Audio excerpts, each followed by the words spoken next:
Okay.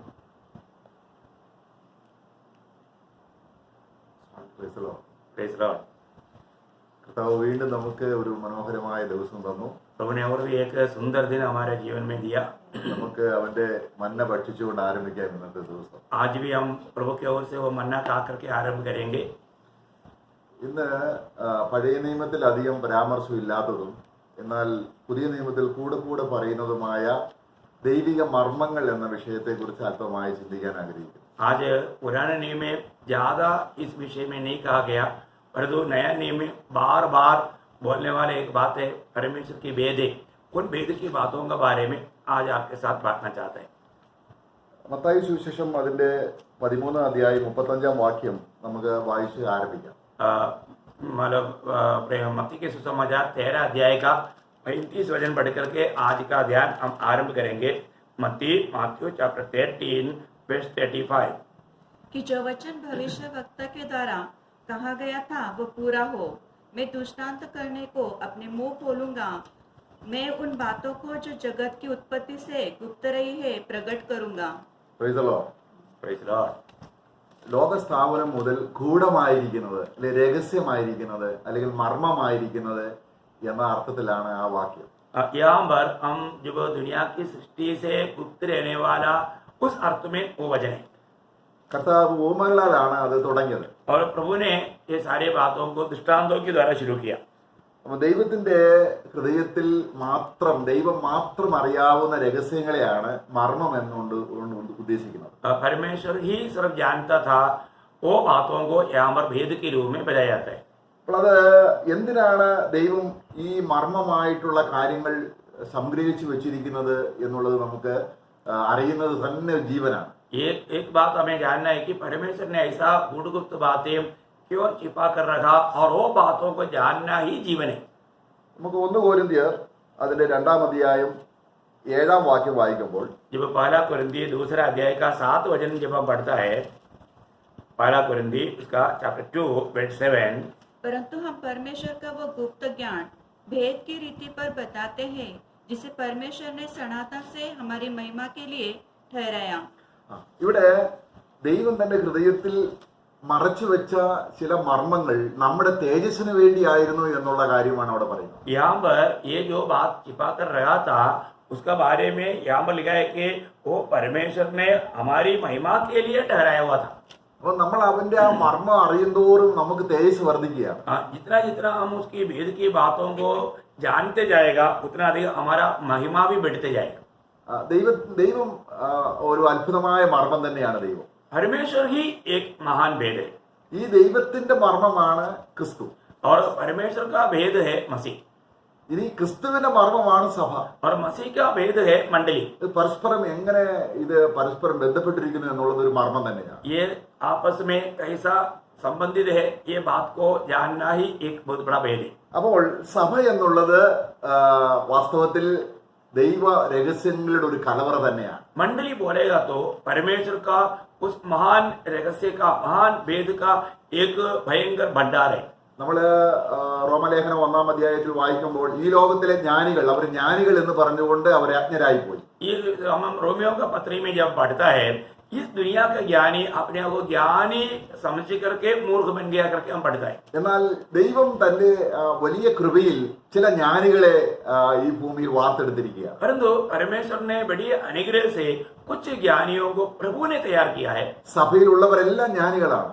और जो भी मंडली में वे सारे लोग ज्ञानी लोग, അവർക്ക് പിതാവിനെയും പുത്രനെയും കുറിച്ച് നന്നായി അറിയാം. क्योंकि वो पिता और पुत्र को अच्छी तरह जानते हैं. സർവജ്ഞാനിയായ പരിശുദ്ധാത്മാവാണ് അവരുടെ അധ്യാപകൻ. क्योंकि सर्वज्ञानी पवित्र आत्मा उनका टीचर है. ഒരു കാര്യത്തിലും തെറ്റുവരാത്ത വളരെ കൃത്യമായി കാര്യങ്ങൾ പഠിപ്പിക്കുന്ന നല്ല അധ്യാപകനാണ് ദൈവത്തിന്റെ ആത്മാവ്. कोई भी बात में गलती नहीं होता, ऐसा एक अच्छा से अच्छा अध्यापक है पवित्र आत्मा. നമ്മള് സദൃശവാക്യം 25ന്റെ 2 വാക്യത്തിൽ നമ്മൾ വായിക്കുന്നു.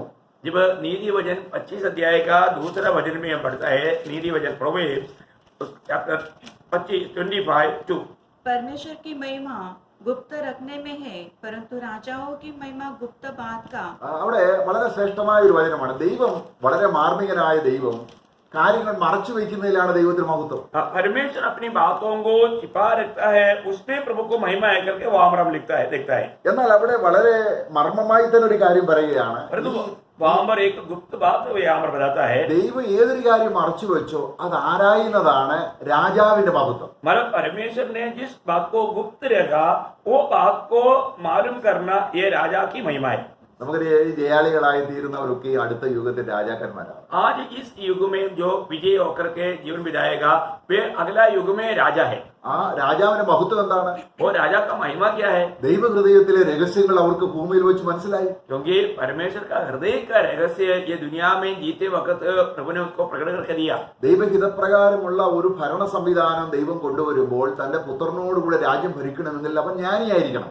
एक बात जानना, परमेश्वर अपनी इच्छा के अनुसार अपने पुत्र के द्वारा दुनिया में एक राज ला रहा है, वो राज में हमें प्रवेश करना है तो वो व्यक्ति बुद्धिमान होना चाहिए. ഇവിടെ വെച്ചാണ് അത് വെളിപ്പെടുത്തുന്നത്. क्या यहाँ पर वो बात को प्रकट करना है. സഭാ ജീവിതം എന്ന് പറയുന്നത്, സഭ എന്ന് പറയുന്നത് ദൈവിക മർമ്മങ്ങളുടെ കലവറയാണ്. मंडली, हमने इससे पहले भी आपको कहा, मंडली बोला तो परमेश्वर का ज्ञान का भंडार है. അപ്പൊ കർത്താവ് ഗൂഢമായി സംസാരിക്കാൻ വാ തുറന്നു. जब प्रभु यीशु मसीह ने उस गुप्त बातों को कहने के लिए मुंह खोला, അത് പ്രവാചകൻ മുഖാന്തരം പല പല ഭാഗങ്ങളിലായി പറഞ്ഞെങ്കിലും പുത്ര മുഖാന്തരമാണ് ഈ ഗൂഢമായിരിക്കുന്ന കാര്യങ്ങൾ സഭയിലേക്ക് വെളിപ്പെടുത്തുന്നത്. प्रभु पहले भविष्यवाणी के द्वारा बाती में बात करते थे, परंतु आखिर में पुत्र के द्वारा सारे बात हमें बताया. നമ്മുടെ ദൈവത്തെ മനസ്സിലാക്കാൻ വളരെ ബുദ്ധിമുട്ടുള്ള ഒരു ദൈവമാണ്. हमें प्रभु के बारे में जानना ये हमारे लिए बहुत मुश्किल की बात है. അവിടെ യശയ്യാവിന്റെ പുസ്തകം 45:15 നമ്മൾ വായിക്കുന്നത്, यशायाह 45 का 15 में हम पढ़ता है,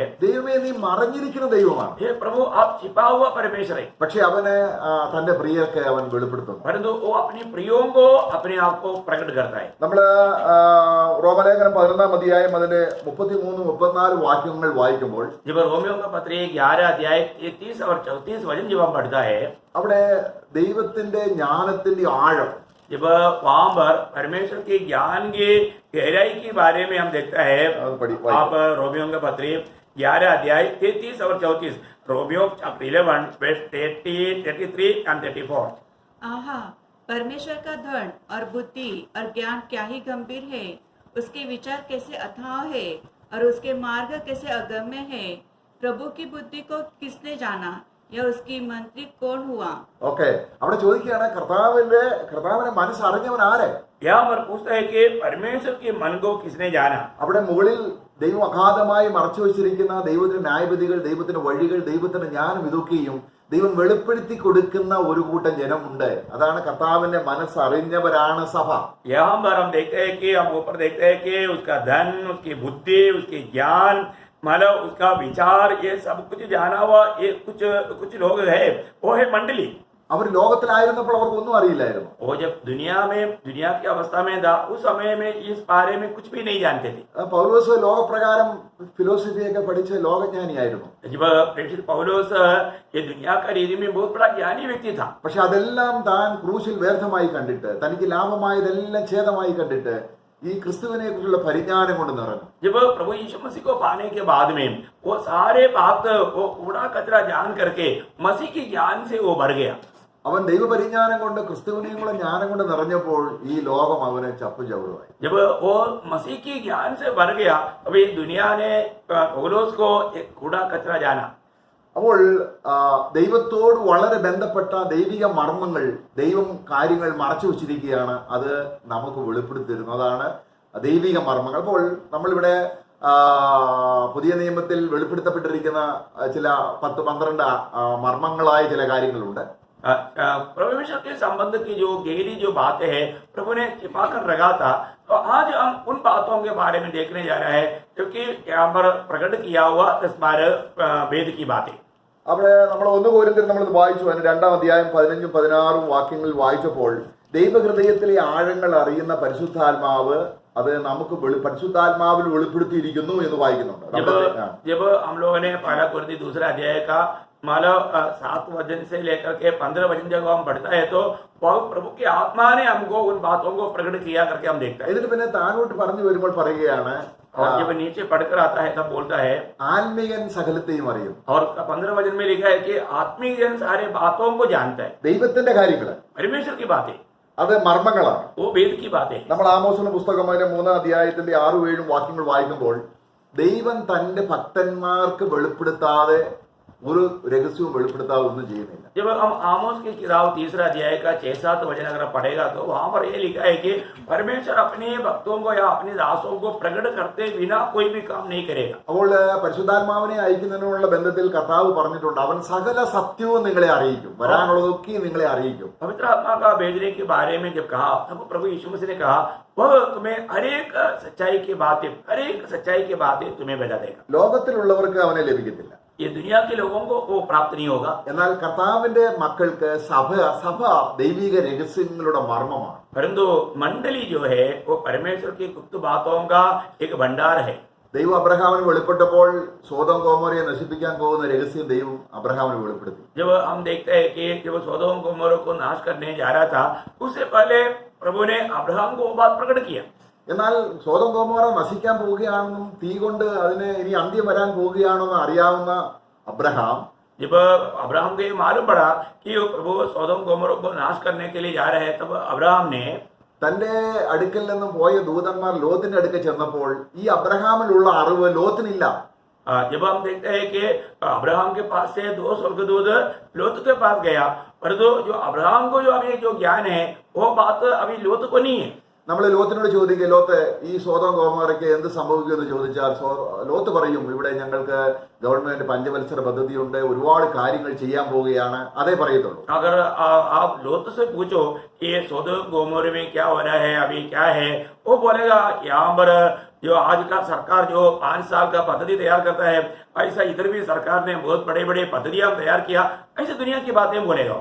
എന്നാൽ അബ്രഹാമിനോട് ചോദിച്ചു നോക്കി, परंतु अब्राहम से पूछेगा तो ദൈവം തീ ഇട്ടിരിക്കുകയാണ്, प्रभु ने वहां पर आग उंडेलने जा रहा है. അപ്പോൾ ഈ ഒരു വ്യത്യസ്തത ദൈവീയ മർമ്മങ്ങൾ അറിയാവുന്ന വിശ്വാസിക്ക് അറിയാം ഈ ലോകത്തിന്റെ അവസ്ഥ എന്താണ്. इसका मतलब जो परमेश्वर को जानता है या परमेश्वर ने जिसको प्रकाशित किया वो जानता है कि यहाँ पर का दुनिया का अवस्था क्या है. ഇനി അനന്തകാലമായിട്ടുള്ള നിത്യ പദ്ധതികളൊക്കെയും പുതിയ യെരുശലേം പിന്നെ അങ്ങോട്ടുള്ള യുഗങ്ങളെല്ലാം മാർമികമായി ദൈവം സഭയ്ക്ക് വെളിപ്പെടുത്തിയിരിക്കുകയാണ്. आज हम ये बात को जानना है कि जो हमें अनंत काल तक भविष्य में जो बात होने वाला है वो सारे बात प्रभु ने मंडली को प्रकट करके दिया है. അപ്പം വളരെ ഗുപ്തമായ മർമ്മമുള്ള പിതാവും ആ പിതാവിന്റെ മർമ്മമായ ക്രിസ്തുവിനെയും അറിയുന്നത് തന്നെ നിത്യജീവൻ. हम जानते हैं कि महान गुप्त जो परमेश्वर गुप्त है वो गुप्त परमेश्वर को और उसका पुत्र मसीह को जानना ही अनंत जीवन है.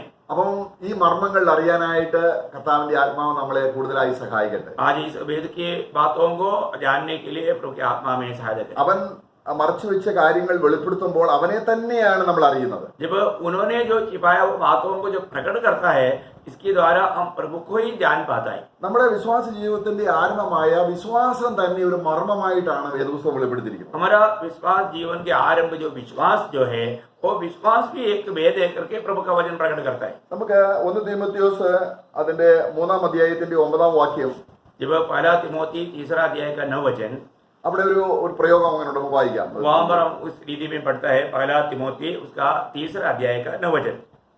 पर विश्वास के भेद को ഓക്കെ അത് മാത്രം മതി. വിശ്വാസം അപ്പൊ ഒരു മർമ്മമാണ്. विश्वास का भेद यहाँ पर कहता है विश्वास का भेद, इसका मतलब विश्वास एक भेद है.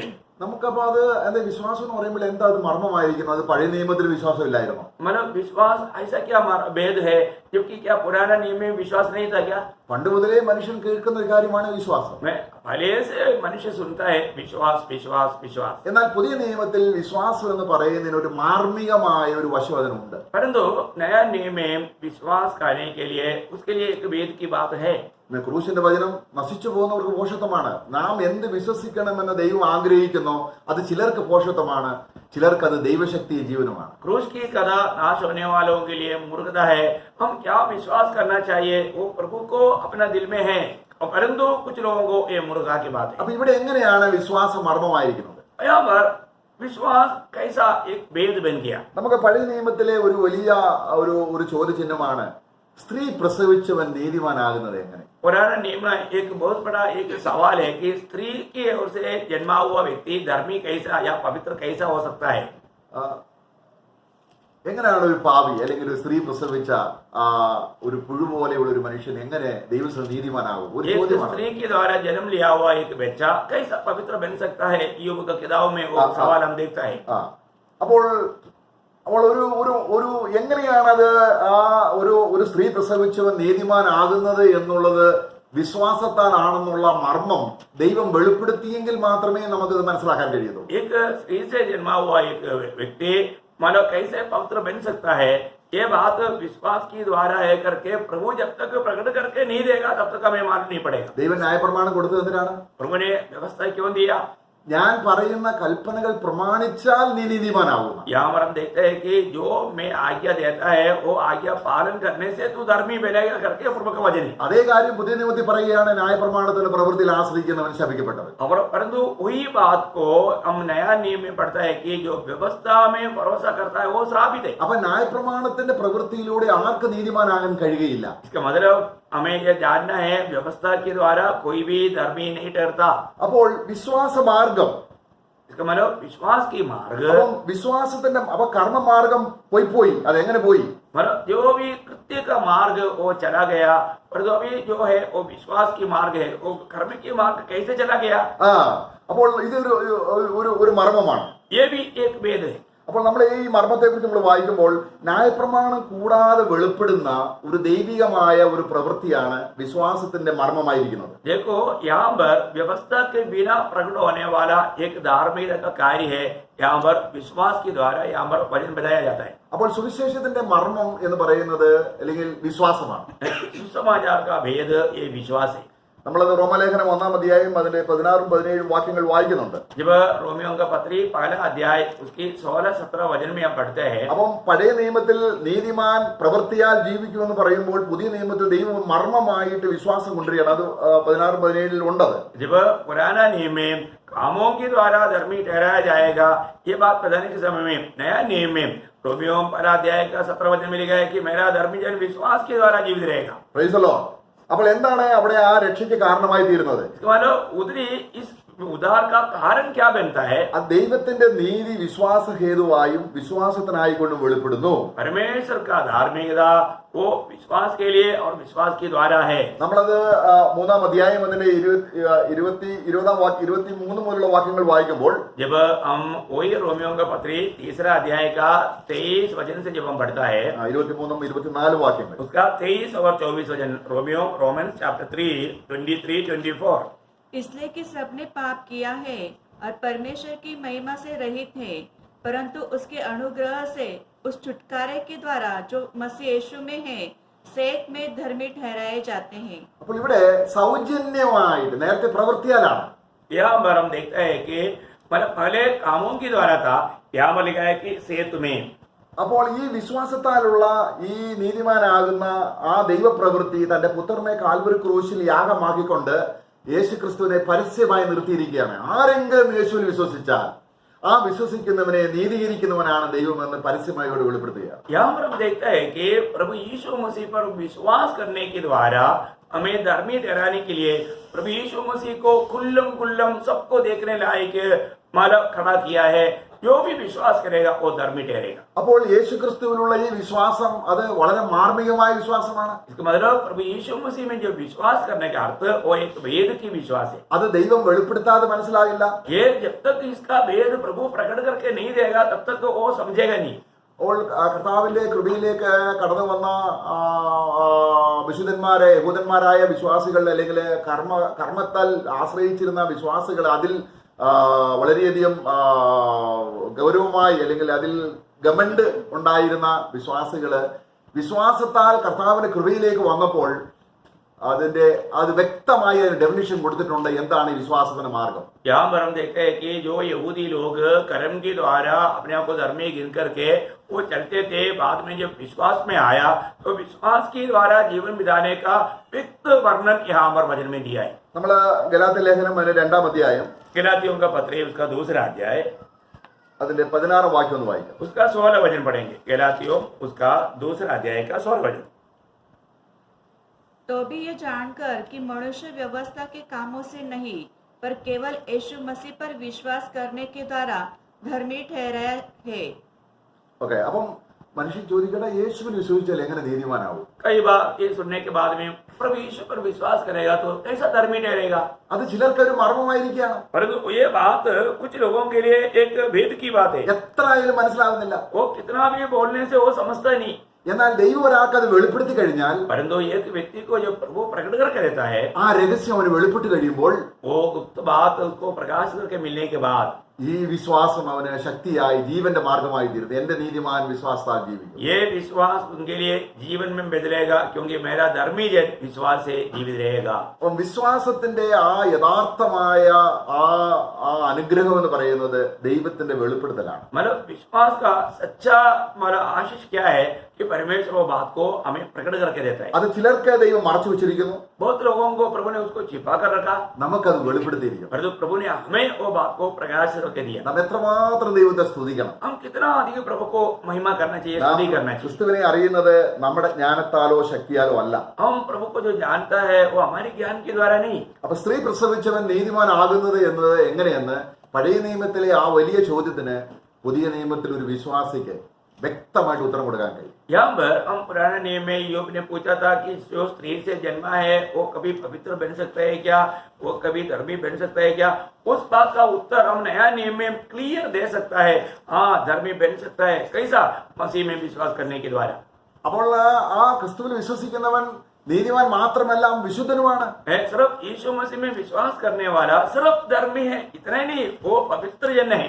നമ്മൾ ഒരുപാട് നാൾ ജീവിച്ച് വിശുദ്ധരായി അങ്ങനെ വിശുദ്ധരാകുന്നതല്ല. हम लोग कुछ अच्छा अच्छा काम करके बहुत दिन जी करके हम पवित्र बनता, ऐसा पवित्र बनने वाला बात नहीं। നമ്മൾ 1 കൊരിന്ത്യർ അതിന്റെ 1-ാം അധ്യായത്തിൽ നമുക്കറിയാം, കൊരിന്ത്യ സഭ അത്രത്തോളം വലിയ ആത്മീയ നിലവാരമൊന്നും ഉണ്ടായിരുന്നവരല്ല. हम लोग कुरिन्थ मंडली के बारे में देखते हैं कि कुरिन्थ मंडली के लोग इतना एक आत्मिक अवस्था में नहीं थे, പക്ഷെ ദൈവം അവരെ വിശുദ്ധരാക്കിയതാണ് परंतु प्रभु ने उन्हें पवित्र ठहराया സൗജന്യമായിട്ട്. और मुफ्त में। അവിടെ നമ്മൾ वाയിക്കുമ്പോൾ അതിന്റെ 1-ാം അധ്യായം അതിന്റെ 2-ാം വാക്യം വായിക്കുകയാണ്. उसका पहला अध्याय का दूसरा वचन में हम पढ़ता है, परमेश्वर की उस कलीसिया के नाम जो कुरिन्थिस में है, अर्थात उनके नाम जो यीशु मसीह में पवित्र किए गए। അവിടെ നോക്കുക, അവർ ആരാണ്? കൊരിന്ത്യർ ആരാണ്? यहाँ पर कुरिन्थ लोग कौन लोग है? വിശുദ്ധന്മാരാണ്. ये पवित्र लोग है। എങ്ങനെ? ക്രിസ്തു യേശുവിൽ. ये कैसा? यीशु में पवित्र किए गए हुए लोग। അപ്പോൾ അത് ദൈവിക മർമ്മമാണ്. കാരണം പഴയ നിയമത്തിൽ ഇവർ എത്രയോ ശ്രമിച്ചിട്ട് വിശുദ്ധരായില്ല. ये एक परमेश्वरीय भेद है, क्योंकि पुराने नियम में कितनी भी परिश्रम करने के बावजूद भी वो लोग कभी भी पवित्र नहीं बन पाया। പുതിയ നിയമത്തിൽ ഒരു വിശ്വാസി വെറും ഒരു സ്ത്രീ പ്രസവിച്ച ഒരു മുഴുപാവി എങ്ങനെയാണ് നീതിമാനായിരിക്കുന്നത്, എങ്ങനെയാണ് വിശുദ്ധനായിരിക്കുന്നത് എന്നുള്ള മർമ്മം അവന് വെളിപ്പെട്ട് കഴിയുമ്പോൾ അവരെത്രമാത്രം അവരുടെ ജീവിതകാലം മുഴുവൻ ദൈവത്തെ സ്തുതിക്കാനുള്ള അടിസ്ഥാനമായി. नए नियम में एक व्यक्ति जब प्रभु यीशु मसीह में विश्वास करने के द्वारा पवित्र किया जाता है तो वो व्यक्ति को जीवन भर प्रभु को स्तुति करने के लिए वो एक खास बात है। നമുക്ക് ആ വിഷയം തന്നെ നമുക്ക് ധാരാളം സംസാരിക്കാനുണ്ട്. और एक ही बात को लेकर के कहेगा तो भी उसमें बहुत बातें बताने के लिए है। ദൈവമർമ്മങ്ങൾ എന്ന് പറയുന്ന ചില വിഷയങ്ങൾ, ചില കാര്യങ്ങൾ മാത്രം സൂചിപ്പിക്കുന്നുള്ളൂ. നമ്മൾ ആഴത്തിലേക്ക് പോകുന്നില്ല. हम जब परमेश्वर की भेद की बातें उसमें हम उतना गहराई में नहीं जाएंगे, थोड़ा वो बातों को आपको बताएंगे। അപ്പൊ 1 തീമോത്തി അതിന്റെ 3:16 വായിക്കും, ദൈവഭക്തി ഒരു മർമ്മമാണ്. जब हम पहला कोरिन्थी 3 अध्याय का 16 वचन में हम पढ़ता है कि परमेश्वर की भय मानना या भक्ति वो एक भेद है करके वहां पर हम पढ़ता है। ദൈവഭക്തിയുടെ മർമ്മം. और यहाँ पर लिखा है कि भक्ति का भेद। ഭക്തി എങ്ങനെയാണ് മർമ്മമായിരിക്കുന്നത്? भक्ति कैसा भेद बन सकता है? ആ ഭക്തി എന്ന് പറഞ്ഞിട്ട് പിന്നെ മുകളിൽ പറഞ്ഞിരിക്കുന്ന 3-4 കൂട്ടം കാര്യങ്ങള് വളരെ മാർമികമായ കാര്യങ്ങളാണ്. ഭക്തി എന്ന് പറയുമ്പോൾ മനുഷ്യൻ ചിന്തിക്കുന്ന രീതിയിലല്ല ദൈവത്തിന്റെ ഭക്തി. यहाँ पर वो भक्ति करके कहने के बाद में 15 वचन में जो लिखा हुआ जो बातें हैं वो है वो भक्ति की बातें जो दुनिया सोचता है, ऐसी बात नहीं। ദൈവത്തിന്റെ സഭയിൽ ഭക്തിയോടെ നടക്കണം. प्रभु की मंडली में भक्ति के साथ रहना चाहिए, അത് സഭ സത്യത്തിന്റെ തൂണും അടിസ്ഥാനവുമാണ്. क्योंकि मंडली जो है वो सच्चाई का खंबा है। അവിടെ എങ്ങനെ തീമോത്തിയോസ് നടക്കണമെന്ന് ദൈവദാസനായ ദൈവത്തിന്റെ ഭക്തനായ പൗലോസ് എഴുതുകയാണ്. തീമോത്തിയോസ് वहां पर मंडली में कैसा लोगों का चाचरण होना चाहिए उसका बारे में प्रेषित पौलुस तीमुथियुस को लिखता है। അപ്പൊ എന്നിട്ട് പിന്നെ തീമോത്തിയോസിനെ കുറിച്ച് അല്ല പറയുന്നത്. इसके बाद में तीमुथियुस के बारे में नहीं बोल रहा നീ है। ഭക്തിയോടെ നടക്കണമെങ്കിൽ तो अगर मंडली में भक्ति के साथ जीना है तो നീ ഒരു വ്യക്തിയെ അറിയണം. आप एक व्यक्ति को जानना चाहिए, അവൻ ജഡത്തിൽ വെളിപ്പെട്ടു, वो शरीर में प्रकट हुआ, അവൻ ആത്മാവിൽ നീതീകരിക്കപ്പെട്ടു, वो आत्मा में धर्मी ठहराया गया, ദൂതന്മാർക്ക് പ്രത്യക്ഷനായി, स्वर्गदूतों को दिखाई दिया, ജാതിയുടെ ഇടയിൽ പ്രസംഗിക്കപ്പെട്ടു, अन्य जातियों में उसका प्रचार हुआ ലോകത്തിൽ വിശ്വസിക്കപ്പെട്ടു, और जगत में उस पर विश्वास किया गया തേജസ്സിലെടുക്കപ്പെട്ടു. और महिमा में ऊपर उड़ा लिया गया। അപ്പൊ ഭക്തി എന്താണ്? हमारी भक्ति क्या है? ഈ മുകളിൽ പറയുന്നത് നമ്മുടെ കർത്താവായ യേശുവിനെ കുറിച്ചാണ്. यहाँ पर जो भी बात बताया है प्रभु यीशु मसीह के बारे में बताया। അവൻ ജഡത്തിൽ വെളിപ്പെട്ട കാര്യം ഓർക്കുമ്പോൾ തന്നെ ഭക്തി വരും. കാരണം ദൈവത്തിന് തുല്യനായ, പിതാവിന് തുല്യനായ, സ്വർഗത്തിലെ സകല മഹത്വവും സ്വീകരിച്ച്, ദൂതന്മാരുടെ ആരാധന സ്വീകരിച്ച് പിതാവിന് മടിയിലിരുന്ന ഈ മഹത്വത്തിന്റെ പുത്രൻ താണ് മനുഷ്യനായി വന്ന കാര്യം ഓർക്കുമ്പോൾ തന്നെ നമ്മള് നമ്രം വീണ് നമസ്കരിക്കും. यहाँ पर हम देखते हैं कि वो शरीर में प्रकट हुआ, इतना ही बात को अगर समझेगा तो क्यों कौन है? वह पिता की गोद की आनंद का विषय था, वो महान परमेश्वर था, स्वयं परमेश्वर के साथ था और तुल्य था। वो इतना हमारे समान एक मनुष्य बनकर के दुनिया में आया। ये बात का प्रकाश मिलने पर ही हम उसके सामने गिर करके उसका दंडवत करेगा। അവൻ ഈ ഭൂമിയിൽ ജീവിച്ചപ്പോൾ മറ്റു അതുവരെയും അങ്ങനെ ജീവിച്ച ഒരു വ്യക്തിയുമില്ല. और वो जो ये दुनिया में जीवन बिताया, वैसा जीवन बिताया हुआ एक भी व्यक्ति ये दुनिया में नहीं। മോശയോ അല്ലെങ്കിൽ ഏലിയാവോ ഏലീശയോ അവരൊന്നും ക്രിസ്തുവിന് തുല്യരല്ല. है मूसा या एलिया, एलीशा या कोई भी मानव प्रभु के तुल्य नहीं, കാരണം ഒരു പാപവും അവൻ ചെയ്തിട്ടില്ല. क्योंकि वो एक भी पाप नहीं किया। അവൻ ഭൂമിയിൽ ജീവിച്ചപ്പോൾ അവന്റെ ഓരോ കാൽവെപ്പുകളും ഓരോ ചിന്തയും ദൈവത്തിന് പ്രസാദമായ രീതിയിൽ ആത്മാവ് സ്വർഗത്തിലേക്ക് റിപ്പോർട്ട് അയച്ചുകൊണ്ടിരുന്നു. ദൈവത്തിന് സുഗന്ധമായി തന്റെ പുത്രൻ നടക്കുന്നത്. प्रभु यीशु मसीह एक एक कदम चलता था, एक एक विचार करता था, और सारे बात पिता परमेश्वर का पसंदीदा बात था, उनका हर एक बात स्वर्ग में जाते रहा। ദൂതന്മാർക്ക് പ്രത്യക്ഷനായി എന്നല്ല, അവിടെ അഡോർഡ് ബൈ ഏഞ്ചൽസ് എന്നാണ്. അതായത് ദൂതന്മാരുടെ പാട്ടുകളാൽ ആരാധിക്കപ്പെട്ടു എന്നാണ്. കാരണം കർത്താവ് ഇവിടെ ഭൂമിയിൽ ജനിച്ചപ്പോൾ ദൂതന്മാർ പാട്ട് പാടിയില്ലേ?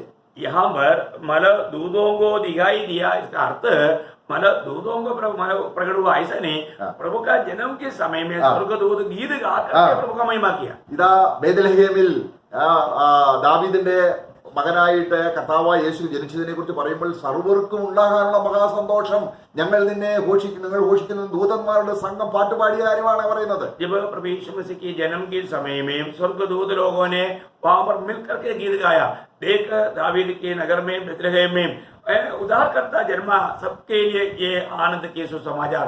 इस रीति में वो लोग उस घटरियों को बजा करके गीत गाया। അവൻ ജാതിയുടെ ഇടയിൽ പ്രസംഗിക്കപ്പെട്ടു. और हम देखते हैं कि वो अन्य जातियों के बीच में प्रचार किया गया। അപ്പോൾ നമ്മൾ ഈ ഭൂമിയിൽ ജനിച്ച ഒരു പ്രത്യേക ദിവസം ഡേറ്റ് ബർത്ത് ആയിട്ട് ആചരിക്കുകയും നമ്മളൊരു വലിയ ആളെന്നുള്ള ഭാവത്തിലൊക്കെയുമുള്ള ആ ജനന ചരിത്രം കംപ്ലീറ്റ് നീങ്ങിപ്പോയിട്ട് ഇനി ഞാനല്ല ക്രിസ്തുവാണ് എന്നുള്ളൊരു നിലയിലേക്ക് ഒരുവൻ വരുമ്പോൾ തീമോത്തിയോസേ നീ ഭക്തനായിട്ട് ആലയത്തിൽ നടക്കാൻ തുടങ്ങും. यहाँ पर हम देखते हैं कि दुनिया के लोग आज अपनी बर्थडे मनाता है, बच्चों की बर्थडे मनाता है, परंतु जब प्रभु यीशु मसीह की जन्म की बात अगर जानेगा तो वो जन्म में मेरा भी जन्म हो गया ये बात अगर जानेगा तो वो व्यक्ति कभी भी दुनिया का रीति के आचार में, त्योहार में या इस प्रकार का मनाने में नहीं जाएगा। ये बात को जानना वो व्यक्ति धन्य है। സഭയെ എന്ന് പറയുന്നത് ലോകത്തിന്റെ സിസ്റ്റം സഭയിലേക്ക് കൊണ്ടുവരുന്നതല്ല സഭ. प्रियो, मंडली जो है वो दुनिया का कोई भी सिस्टम को मंडली में लेकर आना वो मंडली नहीं। നമ്മുടെ ജനനം, നമ്മുടെ പാരമ്പര്യം, നമ്മുടേതായിരിക്കുന്ന ബാക്ക്ഗ്രൗണ്ട്, നമ്മൾ എന്തെങ്കിലും ആണ് എന്നുള്ളത് സ്ഥാപിക്കുന്നതെല്ലാം തകർന്നു പോയ ഒരു അവസ്ഥയാണ് യഥാർത്ഥമായി ക്രിസ്തുവിന്റെ സഭ. यहाँ पर हमें बात को जानना है कि अगर सच्चा प्रभु का मंडली के लोग ये मैं कुछ है, मेरा कोई जन्मदिन है, मेरा कोई बड़ी बात है, इस दुनिया का रीति का कोई आचरण, ये सब लाने का अर्थ वो मंडली नहीं है। मंडली इन बातों से एकदम अलग है। നാം ഓരോ ദിവസവും രാവിലെ എഴുന്നേറ്റ് ഈ കർത്താവായ യേശു ക്രിസ്തുവിന്റെ ആ ജഡത്തിൽ വെളിപ്പെട്ട അവന്റെ ജനനം, ഈ പറയപ്പെട്ട 6-7 കൂട്ടം കാര്യങ്ങളൊന്ന് ചിന്തിച്ച് ധ്യാനിച്ചു കഴിയുമ്പോഴേക്കും എത്ര ശ്രേഷ്ഠകരമായ ഒരു ഭക്തിയാണ് അവന്റെ ജീവിതത്തിൽ ഉണ്ടാകുന്നത്. यहाँ पर हम जब प्रभु यीशु मसीह मेरे लिए इस जगत में मनुष्य बनकर आया, वो इस दुनिया में चरणी में जन्म लिया, वो बातों का अगर ध्यान करके उसमें अगर हम मन लगाएगा तो कितना धन्य जीवन है हमारा जीवन। അവന്റെ ജീവിതത്തോട് നമ്മൾ ഓരോ ദിവസവും ഏകീകരിക്കപ്പെടണം. हम प्रभु यीशु मसीह के जीवन के साथ एक एक दिन मिलते जाना चाहिए। അവന്റെ ജനനം, उसका जन्म 12ാമത്തെ വയസ്സിൽ അവൻ പിതാവിനെ വെളിപ്പെടുത്തുന്നത്. और 12वें साल में वो पिता को प्रकट किया. പിന്നെ 30 വർഷത്തോളം അവൻ മാതാപിതാക്കൾക്ക് അവനെ കീഴ്പ്പെട്ട് ജീവിച്ചത്. उनका जीवन में करीब 30 साल का उम्र तक वो माँ बाप के अधीन होकर के जीवन बिताया. പിന്നീട് 3.5 വർഷമുള്ള അവന്റെ പരിശുശ്രൂഷ. उसके बाद में करीब 3.5 साल का उनका सबके सामने खुला हुआ एक सेवकाई. അതിനെക്കുറിച്ച് പറയുന്നത് അവൻ നന്നായി ചെയ്തു. इसके बारे में लिखा है कि उसने जो कुछ किया सब अच्छा किया. എന്നിട്ട് നമ്മുടെ പാപങ്ങളുടെ പരിഹാരത്തിന് വേണ്ടി ക്രൂശിൽ അവൻ മരിച്ചു. इसके बाद में वो हमारे पापों के प्रायश्चित की बलिदान होने के लिए वो कालवरी सूली पर बलिदान हुआ. അവൻ അടക്കപ്പെട്ടു. वो गाड़ा गया അവന് ഉയർത്തപ്പെട്ടു. और वो जी उड़ा അവൻ സ്വർഗത്തിലേക്ക് പോയി. और वो स्वर्गारोहण किया. ആ പിതാവിന്റെ വലത്തുഭാഗത്തിരിക്കുന്നു. वो पिता की दाहिनी ओर जाकर बैठा. ഒരു വിശ്വാസിയുടെ ജീവിതം എങ്ങനെയാണ്? एक विश्वासी का जीवन कैसा है? അവന്റെ മരണത്തോട്, उसकी मृत्यु के साथ അവന്റെ അടക്കത്തോടും, और उसके गाड़ा जाने के साथ, അവന്റെ പുനരുദ്ധാനത്തോടും, उसका पुनरुत्थान के साथ, അവന്റെ സ്വർഗാരോഹണത്തോടും, उनका स्वर्गारोहण के साथ, അവന്റെ സിംഹാസനത്തിൽ ഇരുത്തപ്പെട്ടതിനോടും, और उन्होंने दाहिने जाकर सिंहासन में बैठा उस बैठने के साथ, ഇതിനോടെല്ലാം ഏകീകരിക്കപ്പെട്ടു എന്നാണ് തിരുവചനം പറയുന്നത്. ये सारे बातों में एक विश्वासी मसीह के साथ एक बन गया करके वचन कहता है. Praise the Lord. हालेलुया. നമ്മൾ സ്നാനപ്പെട്ടപ്പോൾ അതിന്റെ പരസ്യമായ ഒരു പ്രഖ്യാപനമാണ്.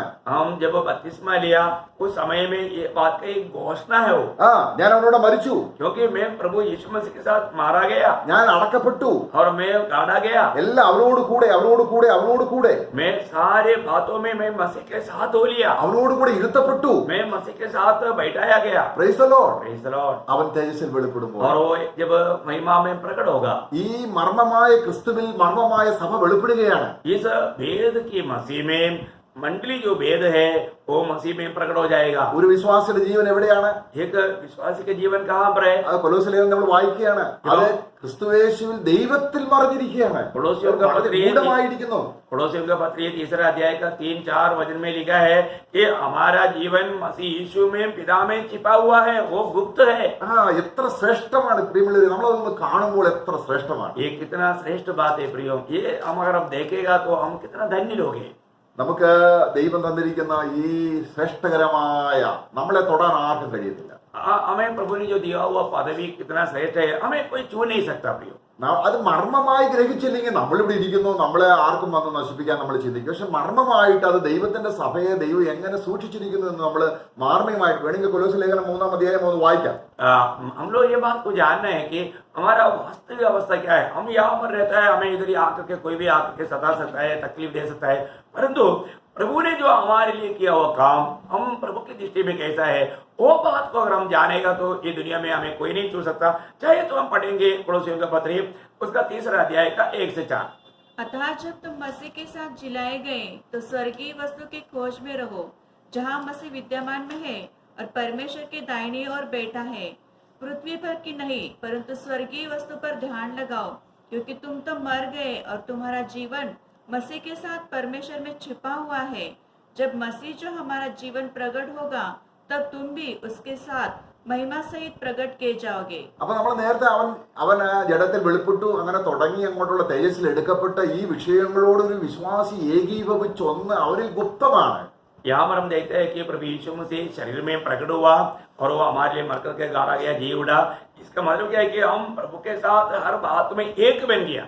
ഒരു വിശ്വാസിയുടെ സ്ഥാനം അവൻ ഈ ലോകത്തിലാണെന്ന് ചിന്തിക്കുമ്പോൾ അവന് വളരെ പ്രയാസമാണ്. കാരണം അത് മാർമികമായിട്ട് അവൻ ക്രിസ്തുവിലാണ് ആക്കി വെച്ചിരിക്കുന്ന ദൈവം. അത് കാണാത്ത കാലത്തോളം അവന്റെ ജീവിതത്തിൽ ഒരു സ്വസ്ഥതയും സമാധാനവും വേണ്ടതുപോലെ കൈവരിക്കാൻ കഴിയത്തില്ല. एक विश्वासी के जीवन में प्रभु ने उसके लिए जो कार्य किया उस बात को अगर वो प्रकाशित करके अगर नहीं मिलेगा तो ये दुनिया का जीवन जी करके वो दुखी रहेगा. परंतु ये बात का भेद जानेगा तो वो कभी भी दुखी नहीं रहेगा, वो आनंद और मगन रहेगा.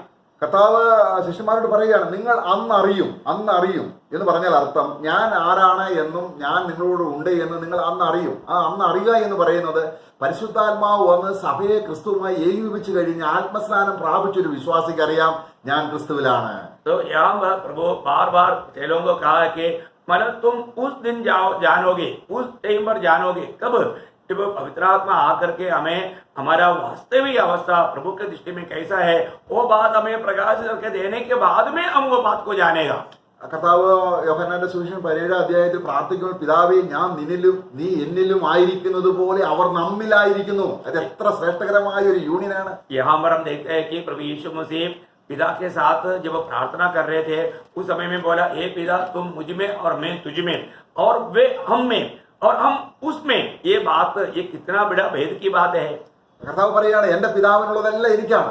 और प्रभु यीशु मसीह कहता है जो भी पिता का वो सब मेरा है, പിതാവിന്റെ സമാധാനം എന്റെ സമാനമാണ്. क्योंकि पिता की शांति मेरी शांति है, പിതാവിന്റെ സന്തോഷം എന്റെ സമാനമാണ്. पिता का आनंद मेरी आनंद है। ഇതേ അർത്ഥത്തിലാണ് കർത്താവ് പറഞ്ഞത്, എന്റെ സമാധാനം പ്രിയമുള്ളവരെ അതാണ് നിങ്ങൾക്ക് സ്വന്തമായിട്ട് സമാധാനം ഉണ്ടാകരുത്, അത് ഭൂമിയിലുള്ളതാണ്. प्रियो, इसी व्यवस्था में यीशु मसीह कहता है कि तुम्हें, मैं मेरी शांति तुम्हें देता हूँ, ये संसार का नहीं, मेरा शांति तुम्हें देता हूँ।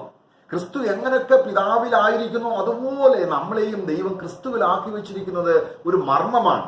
मसीह कैसा कैसा पिता में है, उसी प्रकार हमें मसीह में रखा है। ये सारे बात एक भेद की बात है। Praise the Lord. Praise the Lord. നമ്മുടെ നീതി നമ്മുടെ അല്ല, प्रियो, हमारा धार्मिकता हमारा नहीं, നമ്മുടെ വിശുദ്ധി നമ്മുടെ അല്ല, हमारा पवित्रता हमारा नहीं, നമ്മുടെ രക്ഷ നമ്മുടെ അല്ല, हमारा उद्धार हमारा नहीं, നമ്മുടെ ജീവൻ നമ്മുടെ അല്ല, हमारे जीवन हमारा नहीं, വേറൊരാടെയാണ്.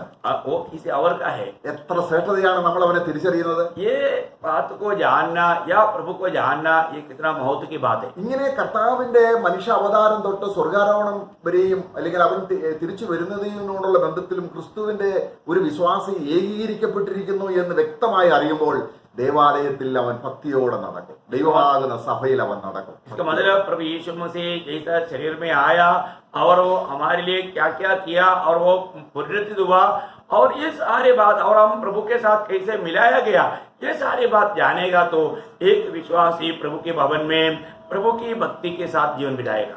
ഇവിടെ ഒരു കാര്യം കൂടെ, ഒരു ഭക്തിയുടെ മർമ്മത്തിൽ ഒരു കാര്യം കൂടെ ചിന്തിക്കേണ്ടതുണ്ട്. 2 തീമോത്തിയോസ് 3-ാം അധ്യായത്തിന്റെ 5-ാം വാക്യത്തിൽ, जब दूसरा तिमोथी 3 अध्याय का 5 वचन में इस भक्ति के संबंध में और एक बात हमें ध्यान देना चाहिए। അപ്പൊ നമ്മൾ നേരത്തെ ചിന്തിച്ച ദൈവഭക്തിയുടെ മാർഗത്തിൽ നമ്മൾ നടക്കുമ്പോൾ ആ ഭക്തിക്ക് ഭയങ്കര ശക്തിയുണ്ട്. मतलब अगर हम जैसे अभी भक्ति के बारे में ध्यान किया, उस भक्ति में जीवन बिताने वाला व्यक्ति में बहुत सामर्थ्य है। ഓക്കെ, പഠു. उसका 3 का 5।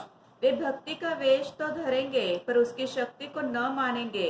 ഇവിടെ ഇതിനകത്ത് മാർമികമായി ക്രിസ്തുവിനോട് ഏകീഭവിക്കാതെ ആത്മശാനം പ്രാപിക്കാതെ ഭാഗ്യമായിട്ട് ഞാൻ ഒരു വിശ്വാസിയാണ് എന്ന് പറയുന്ന നടക്കുമ്പോൾ ഒരു ഭക്തിയുടെ വേഷമേ ഉള്ളൂ, ഭക്തിയുടെ ശരിക്കുള്ള ശക്തിയില്ല. കാരണം ഈ ഭക്തിക്ക് ശക്തിയുണ്ട് എന്നുള്ളതാണ് ഇതിന്റെ മർമ്മം. यहाँ पर एक बात को जरूर जानना प्रियो, एक व्यक्ति मतलब वास्तव में उसका उद्धार नहीं हुआ, नया जन्म नहीं हुआ, इसलिए उसको पवित्र आत्मा का बपतिस्मा भी नहीं हुआ है, वो व्यक्ति मतलब इस रीति में चलता है कि मैं भी मतलब प्रभु का जन है, विश्वासी है, परंतु उनमें सामर्थ्य नहीं। एक सच्चा भक्त के जीवन में उनको सामर्थ्य है।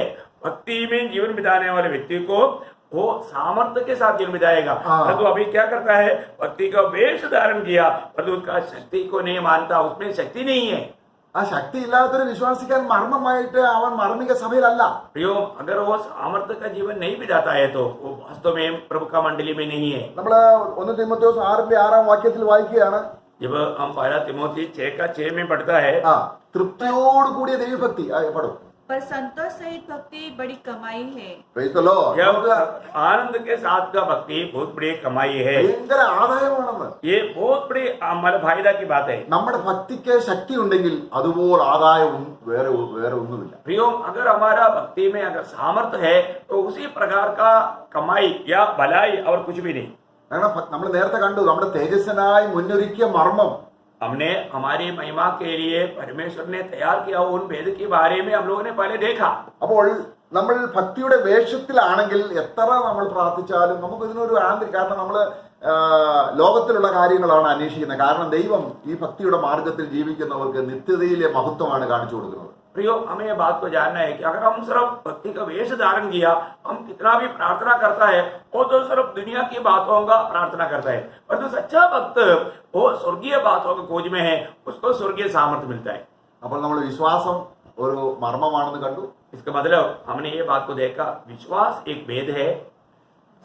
എന്നാൽ ഒരു വിശ്വാസം സംബന്ധിച്ചോളം അല്ലെങ്കിൽ ദൈവത്തെ സംബന്ധിച്ചോളം ഒന്നും മർമ്മമല്ല കേട്ടോ. ദൈവത്തിന് ഒരു രഹസ്യവും മർമ്മമല്ല. परमेश्वर के संबंध में ये कोई भेद की बात नहीं, നമുക്ക് മർമ്മമായിരുന്നത് परंतु हमारे लिए ये भेद की बात था क्योंकि हम लोग नहीं जानते थे। അത് നമുക്ക് ആത്മാവ് വെളിപ്പെടുത്തുകയാണ്. ये बात अभी प्रभु का आत्मा के द्वारा प्रभु हमें प्रकाशित करता है। ഇതാണ് നമ്മൾ ഫിലിപ്പിയിലേത് വായിക്കുന്നത്. നമ്മളിൽ ഒരു നല്ല പ്രവൃത്തി ആരംഭിച്ചവൻ इसलिए हम लोग फिलिपियों का पत्री पहला अध्याय का 6 वचन में हम पढ़ता है कि जिसने हमारे में भले काम शुरू किया അവന്റെ വരവോളം അത് ചെയ്തുകൊണ്ടിരിക്കുകയാണ്. वो प्रभु के आगमन तक वो भले काम करते ही रहता है. ഈ ഭക്തിയുടെ മാർഗത്തിന്റെ അനുഗ്രഹങ്ങൾ ഒന്നോ രണ്ടോ ദിവസം വെളിപ്പെടുത്തിയാൽ പോരാ. प्रियो, ये भक्ति का बात 1-2 दिन में प्रकट करने से काफी नहीं. ഒരു ദിവസം 24 മണിക്കൂർ നമ്മൾ ഇതിന് ചെലവഴിച്ചാലും പിന്നെയും ദൈവത്തിൻ്റെതായിരിക്കുന്ന ദൈവം ഇങ്ങനെ ഒരിക്കലിരിക്കുകയാണ്. ഇനിയും ഞാൻ വെളിപ്പെടുത്താം, നിന്റെ വാ വിസ്താരത്തിൽ തുറക്കെ ഞാൻ അത് നിറച്ചുകൊണ്ടിരിക്കും. प्रभु का साथ का भक्ति में हमें 24 घंटा लगा रहना, और प्रभु कहता है कि तू अपने मुंह खोल, मैं उसको भरते रहूंगा. നമുക്ക് ആ വിഷയം വിടാമെന്ന് ചിന്തിക്കുന്നു. और हम उस विषय को छोड़ करके आगे बढ़ेंगे. നമുക്ക് ഇനി നമ്മൾ വരുമ്പോൾ നമ്മൾ കൊലോസ്യ ലേഖനത്തിലേക്ക് വരികയാണ്. अभी हम കൊലോസ്യൻ के पत्री में आते हैं. കൊലോസ്യ ലേഖനം 1-ാം അധ്യായം 26-27 വാക്യങ്ങൾ വായിക്കുമ്പോൾ, जब കൊലോസ്യൻ का पत्री पहला अध्याय का 26 और 27 वचन में जब हम पढ़ता है, ഈ കൊലോസ്യ ലേഖനം ക്രിസ്തുവിന്റെ മർമ്മമാണ്. എന്ന് പറഞ്ഞാൽ എഫേസ്യ ലേഖനം സഭ എന്ന മർമ്മമാകുമ്പോൾ കൊലോസ്യ ലേഖനം ക്രിസ്തു എന്ന മർമ്മത്തെ കുറിച്ചാണ് അവിടെ വായിക്കുന്നത്. यहाँ पर കൊലോസ്യൻ का पत्री एक मसीह की भेद की बातें हमें बताता है, जब एफिसियों का पत्री प्रभु यीशु मंडली की भेद का बात बताता है, परंतु कोलोसियों का पत्री प्रभु यीशु मसीह की उस भेद की बातों को बताता है. पढ़ो. अर्थात उस भेद को जो समयों और पीढ़ियों से गुप्त रहा, परंतु अब उसके उस पवित्र लोगों पर प्रकट हुआ है, जिस पर परमेश्वर ने प्रकट करना चाहा कि उन्हें ज्ञात हो कि अन्य जातियों में उस भेद की महिमा का मूल्य क्या है, और वह यह है कि मसीह जो महिमा की आशा है तुम्हें रहता है. ക്രിസ്തു ഒരു വലിയ മർമ്മമാണ്. मसीह एक बड़ा भेद है. നമുക്ക് എത്ര കാരണം ഈ വേദപണ്ഡിതന്മാരുടെ ഇടയിലെല്ലാം ഭയങ്കര സംശയങ്ങളും ആർഗ്യുമെന്റും. ഒരു കൂട്ടർ പറയുന്നു ക്രിസ്തു ദൈവമാണ്, ഒരു കൂട്ടർ പറയുന്നു ക്രിസ്തു ദൈവമല്ല, ദൈവം ഒരു സൃഷ്ടിയാണ്, മനുഷ്യനാണ്. എന്തെല്ലാം വിഭാഗങ്ങളാണ് ദൈവപരിജ്ഞാനം ഇല്ലാത്തത് കൊണ്ട് ലോകത്തിൽ ഉണ്ടായിരിക്കുന്നത്. मतलब प्रभु यीशु मसीह के बारे में दुनिया में वेद ज्ञानियों का बीच में इतना तर्क रहता है. कोई बोलता है प्रभु यीशु मसीह परमेश्वर का पुत्र है, परमेश्वर है. कोई बोलता है कि नहीं, वो एक सृष्टि है, वो परमेश्वर नहीं है. इस प्रकार का बहुत वाद इस विषय में रहता है. അപ്പൊ ക്രിസ്തുവിനെ സംബന്ധിച്ച് ഈ തരത്തിൽ ഏതെങ്കിലും നിലയൊരു സംശയം ഉണ്ടെങ്കിൽ ഇപ്പോഴും ക്രിസ്തു എന്ന ദൈവമർമ്മത്തിന്റെ യാഥാർത്ഥ്യം മനസ്സിലായിട്ടില്ല. मतलब इस रीति में अगर हम प्रभु यीशु मसीह के बारे में ऐसा कोई संदेह की बात है तो हम लोग अभी तक उस भेद को अभी तक नहीं जाना. ക്രിസ്തുവിനെ അറിയുന്നില്ലെങ്കിൽ ദൈവസ്പർശനം ഇതുവരെ ഉണ്ടായിട്ടില്ല. मगर हम मसीह को नहीं जाना है तो अभी तक प्रभु का हमारे स्पर्शन नहीं हुआ है. അവിടെ കൊലോസ്യ ലേഖനം 2-ാം അധ്യായം 1-ാം വാക്യം വായിച്ചു.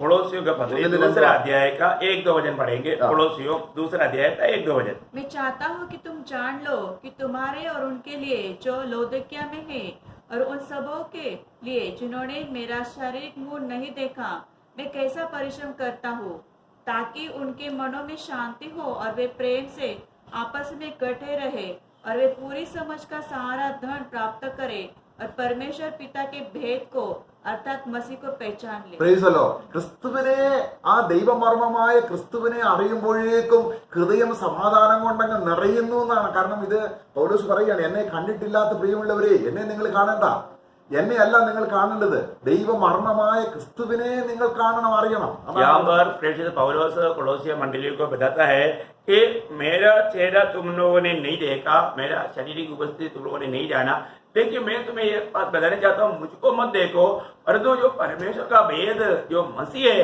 वो मसीह को जानो, मसीह को देखो. എന്താണ് യഥാർത്ഥ ശുശ്രൂഷ? इसका मतलब एक सच्चा सेवकाई क्या है? നമ്മളെ വെളിപ്പെടുത്തുന്നതാണോ? क्या हम अपने आप को प्रकट करना है क्या? നാം തീമോഥെയോസിനെ കുറിച്ച് പൗലോസ് പറയുകയാണ്, നീ ദൈവാലയത്തിൽ നടക്കേണ്ടത് അറിയണമെങ്കിൽ ആ ക്രിസ്തു എന്ന മർമ്മം നീ അറിയണം. अगर आप प्रभु के मंदिर में, भवन में अगर चलना है तो जो मसीह जो भेद है उसको तुझे जानना है. ഇവിടെ പൗലോസ് ഭയങ്കര പോരാട്ടം സഹിക്കുകയാണ്. കാരണം ഈ ക്രിസ്തു എന്ന മർമ്മത്തെ ഒന്ന് വെളിപ്പെടുത്തി ദൈവ വിശ്വാസികളുടെ ഹൃദയങ്ങളിൽ അവനെ ഒന്ന് പ്രകാശിപ്പിക്കാൻ. यहाँ पर प्रेरित पौलुस बहुत बड़ा एक लड़ाई लड़ रहा है कि मानव प्रभु यीशु मसीह को विश्वासियों को थोड़ा प्रकट करके दे. അത് ഗലാത്യ ലേഖനം 4-ാം അധ്യായം 13-ാം വാക്യത്തിൽ പറയുകയാണ്, ഞാൻ പ്രസവവേദനപ്പെടുകയാണ് എങ്ങനെയെങ്കിലും ക്രിസ്തു നിങ്ങളിൽ നിന്ന് പോമാകാൻ. यहाँ पर हम देखते हैं कि मतलब गलातियों का पत्री 4 अध्याय का 19 वचन में पढ़ता है कि मसीह तुम में रूप लेने के लिए मुझे प्रसव वेदना है करके कहता है. അപ്പോൾ നമുക്ക് കർത്താവിനെ കുറിച്ച് വെളിപ്പെട്ട് കിട്ടിയ കാര്യങ്ങൾ വെളിപ്പെടുത്തി കിട്ടിയിടത്തോളം പോരാ, പിന്നെയും പിന്നെയും നമുക്ക് ഈ ദൈവപുത്രന്റെ മർമ്മം, ദൈവത്തിന്റെ മർമ്മമായ ക്രിസ്തുവിനെ ആത്മാവ് വെളിപ്പെടുത്തണം. हमें इतना प्रभु यीशु मसीह प्रकट होकर के मिल गया है, उतना कहा भी नहीं प्रियो। हमें बार बार जितना भी जीवन भर हम प्रभु को जानते जाएगा वो भी बहुत बड़ा कमी है, हमें जानते ही रहना है। കാരണം അവൻ ലോക മനുഷ്യനെ സംബന്ധിച്ചിടത്തോളം അവനൊരു ഗുരുവാണ്. अगर दुनिया के लोगों के लिए शायद प्रभु यीशु मसीह को उनके लिए एक गुरु हो सकता है, എന്നാൽ വിശ്വാസിക്ക് അവൻ കേവലം ഒരു ഗുരുവല്ല. परंतु एक विश्वासी के लिए वो सिर्फ केवल एक गुरु नहीं। കർത്താവ് അന്ത്യമായ വാമൊഴികൾ പറഞ്ഞ ആ മാളിക മുറിയിൽ വെച്ച് ശിഷ്യന്മാർക്ക് വെളിപ്പെടുത്തുമ്പോൾ കർത്താവ് അവരോട് പറയുന്നുണ്ട്, 13-ാം അധ്യായം 13-ാം വാക്യത്തിൽ ശിഷ്യന്മാര് കർത്താവിനെ നിങ്ങൾ എന്നെ ഗുരുവെന്നും കർത്താവെന്നും വിളിക്കുന്നു. यहाँ पर हम देखते हैं कि मतलब विश्वासियों के साथ उस आखिरी भोज में जब प्रभु बैठा था, उस समय में यूहन्ना का सुसमाचार 13 अध्याय का 13 वचन में प्रभु कहता है कि तुम मुझे गुरु और प्रभु कहते हो। എന്നാൽ അവിടെ ഒരു മർമ്മമുണ്ട്. वहां पर भी एक बड़ा भेद उसका अगला वचन में प्रभु कहते हुए हम देखता है। അവിടെ കർത്താവ് തിരുത്തുകയാണ്, ആ പ്രയോഗം തന്നെ കർത്താവ് തിരുത്തുകയാണ്. प्रभु ने उन लोगों के बारे में, उन लोग जो गुरु और प्रभु कहता था, गुरु और प्रभु, गुरु करके पहले बोलता और प्रभु करके बाद में बोलता, तो प्रभु यीशु मसीह उनको बदल करके उनको सिखाता है। ഗുരുവെന്നും കർത്താവെന്നും വിളിക്കുന്നത് ഒരു മർമ്മമല്ല. കാരണം ലോകത്തുള്ളവരെല്ലാം എന്നെ ഗുരുവെന്നാണ് വിളിക്കുന്നത്, പക്ഷെ അവർക്ക് ഞാൻ വെളിപ്പെട്ടിട്ടില്ല. मतलब गुरु और प्रभु का है ना, वो दुनिया के लोग ऐसे कहता है, पर उनको प्रभु अभी तक प्रकट नहीं हुआ। എന്നിട്ട് പറയും ഞാൻ അങ്ങനെ തന്നെ ആവുന്നു, ശരിയാണ്. और अभी तुम लोग ऐसे कहता है, वो बात सही है। എന്നിട്ട് അതിന്റെ അടുത്ത വാക്യം നമ്മൾ വായിക്കുമ്പോൾ परंतु जब अगला वचन में जब हम पढ़ता है, കർത്താവ് തിരുത്തി പറയുകയാണ്, प्रभु उसको बदल कर बताता है। കർത്താവും ഗുരുവും, അതൊരു മർമ്മമാണ്. प्रभु और गुरु, वो पहला स्थान प्रभु करके बताया, ये एक भेद है। നാം അവന്റെ കർത്തൃത്വം സ്വീകരിക്കുമ്പോഴാണ് ഈ കർത്താവ് നമുക്ക് ടീച്ചറായിട്ട് ഹോളി സ്പിരിറ്റ്, കാരണം ഈ ഹോളി സ്പിരിറ്റ് കർത്താവ് പറയുന്നുണ്ട്, ഹോളി സ്പിരിറ്റ് എപ്പോഴും നിങ്ങളോടുകൂടി ഇരിക്കും. जब हम देखते हैं कि प्रभु यीशु मसीह को हम अपना प्रभुता देता है, उस समय में हम प्रभु की आत्मा में कहता है और वह आत्मा हमेशा हमारे साथ रहेगा। പക്ഷെ കർത്താവ് ഒരു വ്യക്തിക്ക് കർത്താവ് അല്ലാത്ത കാലത്തോളം ആത്മാവിനെ നമ്മളെ പഠിപ്പിക്കാൻ പറ്റത്തില്ല. अगर प्रभु यीशु मसीह अगर हमारा प्रभु बन करके नहीं रहेगा, तो प्रभु की आत्मा हमको नहीं सिखा पाएगा। അവനാൽ പ്രാപിച്ച അഭിഷേകം സകലത്തിൽ നിങ്ങൾ വഴി നടത്തും. പക്ഷെ ക്രിസ്തുവിന് ഒരു സ്ഥാനവും കൊടുക്കാത്തപ്പോൾ ഹോളി സ്പിരിറ്റിന് ഈ മർമ്മങ്ങൾ വെളിപ്പെടുത്താൻ കഴിയുന്നില്ല. जब प्रभु की ओर से मिला हुआ वो अभिषेक या पवित्र आत्मा हमें हर एक बात सिखाएगा, परंतु यीशु मसीह को जब हम प्रभु करके प्रभुता नहीं देगा, प्रभु की आत्मा हमें वो बात को नहीं सिखाएगा। അപ്പം കർത്താവും ഗുരുവുമായ ഞാൻ കർത്താവാണ്, ആ കർത്താവ് ആയിരിക്കുന്ന ആ വ്യക്തിക്ക് ഞാൻ ടീച്ചറാണ്, ഞാൻ നായകനാണ്. प्रभु चेलों को समझाने के टाइम पर बोलता है कि प्रभु और गुरु, जिस व्यक्ति के लिए मैं प्रभु है, मैं उसके लिए गुरु भी है, मैं उसका अगुवा भी। നമ്മൾ ലോകം അവനെ സംബോധന ചെയ്യുന്നത് പോലെ അല്ല നമ്മൾ വിളിക്കുന്നത്. ये दुनिया जैसे प्रभु यीशु को संबोधित करता है, बुलाता है, ऐसा हम नहीं बुलाता। അപ്പം ദൈവമർമ്മമായി ഈ ക്രിസ്തുവിന്റെ മർമ്മത്തെ കുറിച്ച് നമ്മൾ വായിച്ച് കൊലോസ്യ ലേഖനം മുഴുവനും അത് തന്നെയാണ്. നമ്മൾ അതിന്റെ 2-ാം അധ്യായം 9-ാം വാക്യവും വായിക്കുമ്പോൾ, जब हम कोलोसियों का पत्र पूर्ण रूप में यीशु मसीह के उस भेद के बारे में वर्णन करता है, परंतु हम यहाँ पर जब कोलोसियों का पत्र 2 अध्याय का 9 वचन जब हम पढ़ता है, അവിടെ വായിക്കുമ്പോൾ വായിക്കാം. क्योंकि उसमें ईश्वरत्व की सारी परिपूर्णता सहदैव वास करती है। അവനിലല്ലോ ദൈവത്തിന്റെ സകല സമ്പൂർണതയും ദേഹരൂപമായി വസിക്കുന്നത്. मतलब उसी में परमेश्वर का सारा परमेश्वरत्व देह रूप में वास करता है। എന്നിട്ട് ആ അവനിൽ, അങ്ങനെ ദൈവത്തിന്റെ സകല സമ്പൂർണതയും ദേഹരൂപം വസിക്കുന്ന അവനിലാണ് ക്രിസ്തുവിൽ ഒരു വിശ്വാസി അല്ലെങ്കിൽ ക്രിസ്തു സഭയാക്കി വെച്ചിരിക്കുന്നത്. इसका मतलब इस प्रकार जिसमें परमेश्वर की सारी परिपूर्णता देह रूप में वास करता है, उसी में मंडली को प्रभु ने परिपूर्ण करके रखा है। Praise the Lord. ഞാൻ ക്രിസ്തുവിലാണ് എന്ന് അറിഞ്ഞ് ദൈവത്തെ സ്തുതിക്കുമ്പോൾ എത്രമാത്രം ദൈവം ചെയ്തു തീർത്ത ആ കാര്യത്തിൽ നമ്മൾക്ക് എത്രമാത്രം പ്രകാശനം കിട്ടും, എത്ര സന്തോഷമാണ്. मतलब मैं परमेश्वर की ओर से परिपूर्ण किया हुआ अनुभव में मुझको प्रभु ने देखा है करके जब ये जानेगा, ये प्रकाश हमें मिलेगा, ये कितना आनंददायक बात है। ഈ ക്രിസ്തുവിൽ അല്ലാതിരിക്കുന്ന അനേക അവസ്ഥകൾ ഒരു വിശ്വാസിക്ക് ഉണ്ടാകാം. इस प्रभु में बिना ना रहने वाला अनुभव भी एक विश्वासी के जीवन में आ सकता है। അവൻ ആദാമിലാകാൻ സാധ്യതയുണ്ട്, वो पुराना आदम में हो सकता है, അവൻ ജഡത്തിലാകാൻ സാധ്യതയുണ്ട്, वो शरीर में हो सकता है, അവന് സ്വയത്തിലാകാൻ वो സാധ്യതയുണ്ട്, अपने आप में हो सकता है, അവന് ന്യായപ്രമാണത്തിന്റെ പ്രവൃത്തിയിലാകാൻ സാധ്യതയുണ്ട്, वो व्यवस्था के अधीन हो सकता है, അവന് ലോകത്തിലായിരിക്കാൻ സാധ്യതയുണ്ട്. वो दुनिया में हो सकता है। ഇവിടെ ഒന്നും അല്ല ദൈവം ഒരു വിശ്വാസിയാക്കി വെച്ചിരിക്കുന്നത്. परंतु परमेश्वर ने ऐसा कई स्थानों में हमको नहीं रखा. യൂദയുടെ ലേഖനത്തിൽ വായിക്കുന്നുണ്ട്, ദൈവം ആക്കി വെച്ച സ്ഥാനം കാത്തുകൊള്ളാത്ത ദൂതന്മാർക്ക് വന്ന അവസ്ഥ. परमेश्वर ने जिसको रखा था उन्होंने उस स्थानों को छोड़ दिया, ऐसा दूतों को आया हुआ अवस्था. അപ്പോൾ നമ്മളെ ആക്കി വെച്ചിരിക്കുന്നത് എവിടെയാണ് നമ്മൾ ശരിക്കറിയണം, ലോകത്തിലല്ല. हमें कहाँ पर प्रभु ने रखा है, ये बात को हमें सही रीति में जानना चाहिए. ये दुनिया में नहीं रखा. കർത്താവ് യോഹന്നാന്റെ സുവിശേഷം 15 അധ്യായത്തിൽ ഞാൻ നിങ്ങളെ ലോകത്തിൽ നിന്നും തെരഞ്ഞെടുത്തു, പക്ഷേ ലോകക്കാരായിരിക്കാനല്ല. जब हम यूहन्ना का सुसमाचार 15 अध्याय में पढ़ता है कि मैंने तुमको ये दुनिया से अलग किया, चुन लिया, ये दुनिया की जैसा जीवन बिताने के लिए नहीं. ലോകം നിങ്ങളെ പകച്ചാൽ നിങ്ങൾ വിസ്മയിക്കരുത്. ये दुनिया तुझे नफरत करता है तो तुम उसमें अचंबा ना करो, നിങ്ങളുടെ കർത്താവും ഗുരുവുമായ എന്നെ ആദ്യം നിങ്ങളെ പകയ്ക്കുന്നതിന് മുമ്പ് എന്നെ പകച്ചിട്ടുണ്ട്. क्योंकि तुम्हें बैर करने से पहले मैं तुम्हारा प्रभु और गुरु है, मुझे उन लोगों ने नफरत कर चुका है. അപ്പൊ ലോകം നിങ്ങളെ പകയ്ക്കുമ്പോൾ നിങ്ങൾ നിരാശപ്പെട്ടത്, കാരണം ഒരു ശിഷ്യനും ഗുരുവിന് മീതെയല്ല. इसलिए दुनिया तुम्हें नफरत करता है तो तुम लोग निराश और दुखी नहीं बनना, क्योंकि कोई भी चेहरा गुरु से बढ़कर नहीं. അപ്പൊ നമ്മുടെ സ്ഥാനം എവിടെയാണ്? इसका मतलब हमारा स्थान कहाँ पर है? ദൈവത്തിന്റെ സകല സമ്പൂർണ്ണതയും ദേഹരൂപം വസിക്കുന്ന തന്റെ ഏകജാതനായ പുത്രനിലാണ് സഭയാക്കി വെച്ചിരിക്കുന്നത്. जिसमें परमेश्वर की सारी परिपूर्णता देह रूप में वास करता है, उस प्रभु यीशु मसीह में पिता ने हमको रखा है. वो कितना धन्यवाद. അത് ദൈവശക്തിയായ ദൈവജ്ഞാനമായ ക്രിസ്തുവിൽ തന്നെ. और ये परमेश्वर का सामर्थ्य है, परमेश्वर का ज्ञान है उस मसीह में. Praise the Lord. Praise the Lord. ക്രിസ്തു ദൈവത്തിന്റെ മർമ്മമാണ്. क्योंकि प्रभु यीशु मसीह परमेश्वर का भेद है. പൗലോസിന്റെ ശുശ്രൂഷയുടെ മുഴുവൻ ലാക്കും അവനെ ഏത് മനുഷ്യനെയും ക്രിസ്തുവിൽ തികഞ്ഞവനാക്കണം. ഈ ക്രിസ്തു ആരെന്ന് അറിയണം. प्रेरित पौलुस का सेवकाई का एक ही लक्ष्य था, मतलब कैसे भी लोगों को मसीह में सिद्ध करना.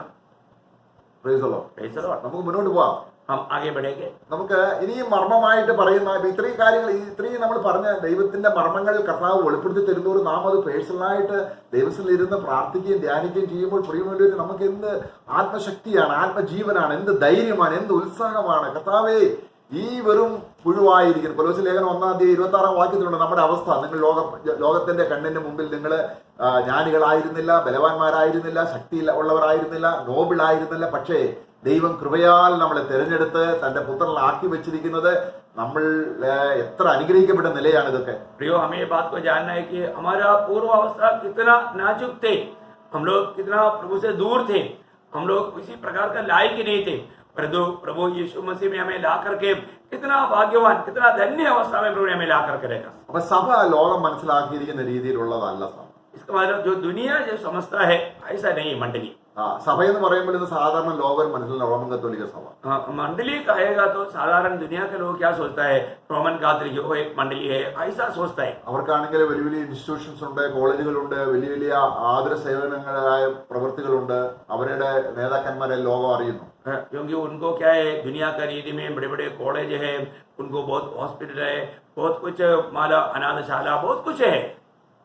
കർത്താവ് ഭൂമിയിലായി, സഭയുടെ നാഥനായ ക്രിസ്തുവിന് ഭൂമിയിൽ വന്നപ്പോൾ അവൻ ഇതൊന്നും ഉണ്ടായിരുന്നില്ല. परंतु ये मंडली का स्वामी मालिक जब यीशु मसीह जो दुनिया में आया, यीशु मसीह को ऐसा कुछ भी नहीं था. പത്രോസ് ആ ദേവാലയത്തിൽ ഇരുന്ന ഭിക്ഷക്കാരനോട് പറയുകയാണ്, വെള്ളിയും പൊന്നും എനിക്കില്ല. जब पत्रोस उस मंदिर के बाहर जो बैठा हुआ लंगड़ा आदमी से वो कहता है कि सोना और चांदी मेरे पास नहीं. നമ്മൾ ആ പഴയ നിയമത്തിലെ സമാന കൂടാരം നോക്കുമ്പോൾ, പുറമേ നോക്കുമ്പോൾ അത് തകുശു തോൽ കൊണ്ട് മറയ്ക്കപ്പെട്ട അവസ്ഥയിലാണ്. കാരണം പുറമേ നോക്കുമ്പോൾ ഒരു മഹത്വവും ഇല്ല. जब हम मिला वाला तंबू को और हम बाहर से देखेगा तो वो जानवर की चमड़ा से ढका हुआ है, वो कोई भी सुंदरता उसमें नहीं दिखता. സമാന കൂടാരം ലോക മനുഷ്യ സംബന്ധിച്ചോളം അതൊരു മർമ്മമാണ്. मतलब मिला वाला तंबू ये दुनिया के लोगों के लिए वो एक भेद है.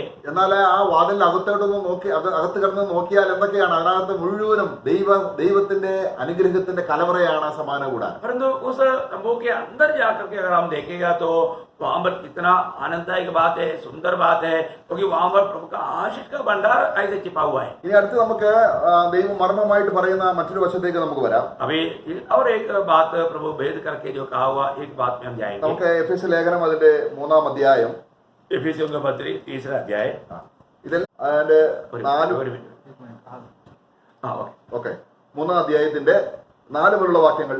3 अध्याय का 4 से जो पढ़ेंगे, जिससे तुम पढ़कर जान सकते हो कि मैं मसीह का वह भेद कहाँ तक समझता हूँ, जो अन्य समय में मनुष्य की संतानों को ऐसा नहीं बताया गया था, जैसा कि आत्मा के द्वारा अब उसके पवित्र प्रेरितों और भविष्यवक्ताओं पर प्रकट किया गया है।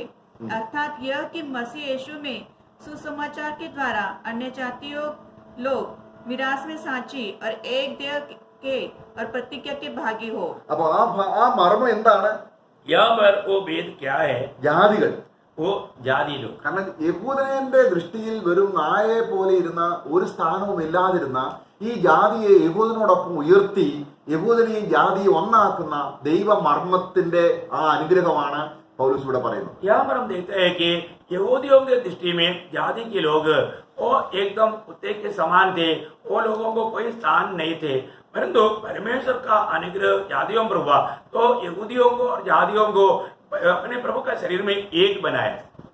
യഹൂദൻ ജാതിയെ അവർക്ക് തുല്യമായി കാണുക എന്നത് വളരെ പ്രയാസമുള്ള കാര്യമാണ്. यहूदी लोग कभी भी जाति के अन्य जाति के लोगों को उनकी समानता में देखना उनके लिए एक नामुमकिन बात थी. ഈ കൃപയുടെ യുഗത്തിൽ തന്നെ ആരംഭത്തിൽ തന്നെ പത്രോസ് ജാതികളുടെ വീട്ടിൽ പോയി എന്ന് പറഞ്ഞ് യെരുശലേം സഭയിൽ പ്രശ്നം ഉണ്ടായത് നമ്മൾ അറിയാം. जब मंडली के शुरुआत के समय में, कृपा युग के शुरुआत के समय में हम देखते हैं कि पत्रोस जब अन्य जाति के लोगों के बीच में गया तो वहां पर बहुत बड़ा समस्या हो गया करके हम लोग पढ़ते हैं. എന്നാൽ പിന്നീട് ദൈവമർമ്മം മനസ്സിലാക്കിയപ്പോൾ ആ ഒരു പ്രയാസം മാറി. കാരണം ജാതിയെയും ദൈവം ക്രിസ്തുവിനോടുകൂടെ ഉയർത്തി യഹൂദന് തുല്യനാക്കി. परंतु बाद में प्रभु ने वो बात को प्रकट करके दिया, तब उनका जो दिल में बोझ था या उसमें जो नफरत था वो बात दूर होकर के उनको मालूम पड़ा जाति को भी यहूदियों का समान बना दिया. അപ്പോൾ ജാതി ക്രിസ്തുയേശുവിൽ കൂട്ടവകാശികൾ ഏക ശരീരത്തർ വാഗ്ദാനത്തിൽ പങ്കുകൾ ആകണം എന്നുള്ളത് ദൈവത്തിന്റെ മർമ്മമായി ദൈവം വെച്ചിരുന്ന ഒരു കാര്യമാണ്. यहाँ पर जाति के लोग भी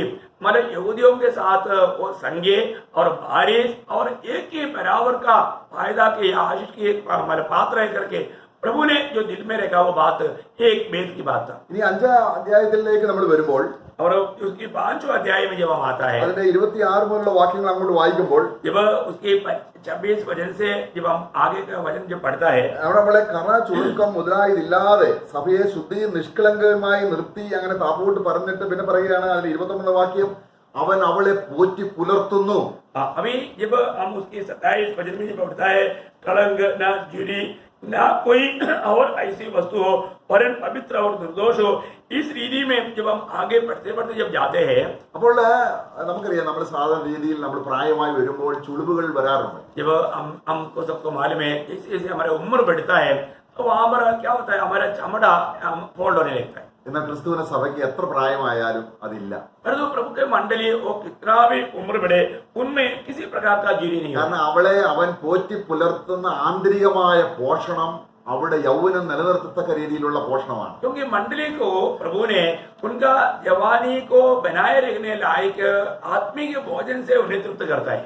ഈ മർമ്മം അതൊരു മർമ്മമാണ്. ये एक बड़ा भेद की बात है. കർത്താവ് അപ്പം കൊടുത്ത് തൃപ്തരായവർ പിന്നെയും വന്നപ്പോൾ കർത്താവ് നിങ്ങൾ ഈ നശിച്ചു പോകുന്ന ആഹാരത്തിനായിട്ടല്ല നിങ്ങൾ ആഗ്രഹിക്കേണ്ടത്. जब हम देखते हैं कि जब प्रभु ने 5 रोटी से 5,000 को खिलाया, वो लोग रोटी की उस इच्छा में जब प्रभु के पीछे चलने लगा, अब प्रभु बोलता है कि ये नाशमान भोजन के लिए तुम परिश्रम ना करो. നിത്യജീവനായി നിലനിൽക്കുന്ന ആഹാരം, अनंत जीवन के लिए बनाए रहने वाला वो भोजन, അത് കൊടുക്കുവാൻ പിതാവായ ദൈവം എന്നെ മുദ്രയിട്ടിരിക്കുകയാണ്. वह तुम्हें देने के लिए पिता ने मुझ पर छाप लगाया है. അപ്പൊ കർത്താവ് നേരിട്ട് പോറ്റി പുലർത്തുന്ന ഒരു ജനം, इसका मतलब प्रभु डायरेक्ट पालन पोषण करके चलाने वाला एक झुंड लोग, അവർക്ക് ക്ഷാമമില്ല.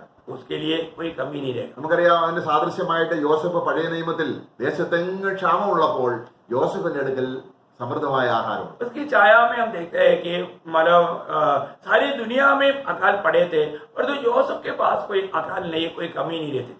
എന്നാൽ ഈ സഹോദരന്മാർ നിമിത്തമാണ് യോസഫ് കഷ്ടതയിലൂടെ പോയത്.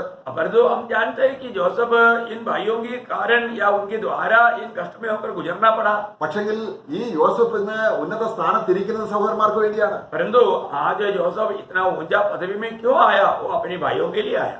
യോസഫിന്റെ അടുക്കൽ സഹോദരന്മാർ വന്ന് യോസഫാണ് അറിഞ്ഞപ്പോൾ അവർക്ക് ഭയമുണ്ടായി. जब जोसेफ के पास भाई लोग आया और उनको मालूम पड़ा कि ये जोसेफ है, അവൻ നമ്മളെ ഇനി പ്രതികാരം ചെയ്യുമോ? अभी उनका दिल में ये विचार आया, अभी वो हमसे कहीं बदला तो नहीं लेगा. യോസഫ് പറയുകയാണ്, परंतु जोसेफ कहता है, ഇല്ല, നിങ്ങളെയും നിങ്ങളുടെ മക്കളെയും നിങ്ങളുടെ കുഞ്ഞുകുട്ടികളെയും ജോസഫാകുന്ന ഞാൻ പോറ്റിപ്പുലർത്തും. परंतु वहां पर यूसुफ कहता है कि मैं ऐसा बदला लेने वाला नहीं, मैं तुम्हें और तुम्हारा पीढ़ियों को भी पालन पोषण करूंगा. പക്ഷേ കർത്താവിന്റെ അടുക്കൽ വന്ന് ആഹാരം നേടിയെടുക്കുക ഒരു മാർഗീയമായ കാര്യമാണ്. ഭക്തിയുടെ മാർഗത്തിലേ അത് ലഭിക്കുകയുള്ളൂ. परंतु प्रभु के पास आकर के भोजन प्राप्त करना ये एक सच्चा भक्ति के मार्ग में ही मिल सकता है. അവളെ യോബിന്റെ പുസ്തകം 28 അധ്യായത്തിൽ വായിക്കുന്നുണ്ട്. ഈ ജ്ഞാനമാർഗം അത് കടലിനോട് ചോദിച്ചപ്പോൾ കടൽ പറയുന്നത് എന്നിലില്ല, ആഴിയോട് ചോദിച്ചപ്പോൾ ആഴി പറയുന്നത് എന്നിലില്ല, ആകാശത്തോട് ചോദിച്ചപ്പോൾ ആകാശം പറയുന്നത് എന്നിലില്ല. എന്നാൽ കർത്താവിന്റെ ഈ ഭക്തിയുടെ മാർഗം നമുക്ക് ക്രിസ്തുയേശുവിന്റെ കർത്തൃത്വം സ്വീകരിച്ചവന് കീഴ്പ്പെടുമ്പോഴാണ് ഈ പോഷണം നമുക്ക് കിട്ടിക്കൊണ്ടിരിക്കുന്നത്. ईयोब की किताब 28 अध्याय में हम देखते हैं कि ये ज्ञान के मार्ग हमें कहाँ मिलेगा, कौन हमें दे सकता है. वो सागर को पूछा, आकाश को पूछा, मतलब ये दुनिया की बहुत से बातों को पूछा, पर वो बोलता है कि नहीं, फिर ये ज्ञान कहाँ मिलेगा, ये प्रभु यीशु मसीह से मिलेगा. അങ്ങനെ സഭയും ക്രിസ്തുവും സഭയും ഒരു മണവാട്ടി ബന്ധം. इसका मतलब मंडली और कलीसिया वो एक दुल्हा दुल्हन का संबंध है, അത് മർമ്മമാണ്. वो एक भेद है. അതാണ് അവിടെ പറയുന്നത്. അതിന്റെ 30ാമത്തെ വാക്യത്തിൽ വായിക്കുന്നത്, जब एफेसियों का पत्र उसका 5 अध्याय का 30 से 32 तक ये वहां बढ़ता है. അവിടെ അവന്റെ അസ്ഥിയിൽ നിന്ന് അസ്ഥിയും അവന്റെ മാംസത്തിൽ നിന്ന് മാംസവുമായി അവന്റെ ശരീരത്തിലെ അവയവമാണെന്നാണ് മലയാളത്തിൽ അങ്ങനെ പൂർണ്ണമായിട്ട് വന്നിട്ടില്ല. मंडली क्या है, उसकी हड्डी से हड्डी और उसका मांस से मांस है, परंतु इतना गहराई हिंदी में मलयालम में तो नहीं आया. അപ്പോൾ അവിടെ നമ്മൾ എഫേസ്യ ലേഖനത്തിൽ നമ്മൾ ഒരു വാക്യം കൂടെ വായിക്കേണ്ടതുണ്ട്. परंतु एफेसियों का मंडली से और एक वचन पढ़ेंगे. അത് സ്വർഗത്തിലുള്ളതും ഭൂമിയിലുള്ളതും ക്രിസ്തുവിൽ ഒന്നായി ചേരുക. 1-ന്റെ 9-10 വാക്യങ്ങളോട് ചേർത്തിട്ട് അതിലേക്ക് നമുക്ക് വരാം. जब एफेसियों का पत्र उसकी पहला अध्याय का 9-10 वचन हम पढ़ेंगे, जो आकाश स्वर्ग में है और पृथ्वी में है, वो सब मसीह में एक बनाए जाए. അതൊരു മർമ്മമാണ്. ये एक भेद है. 9-10 उसका 9 और 10 वचन.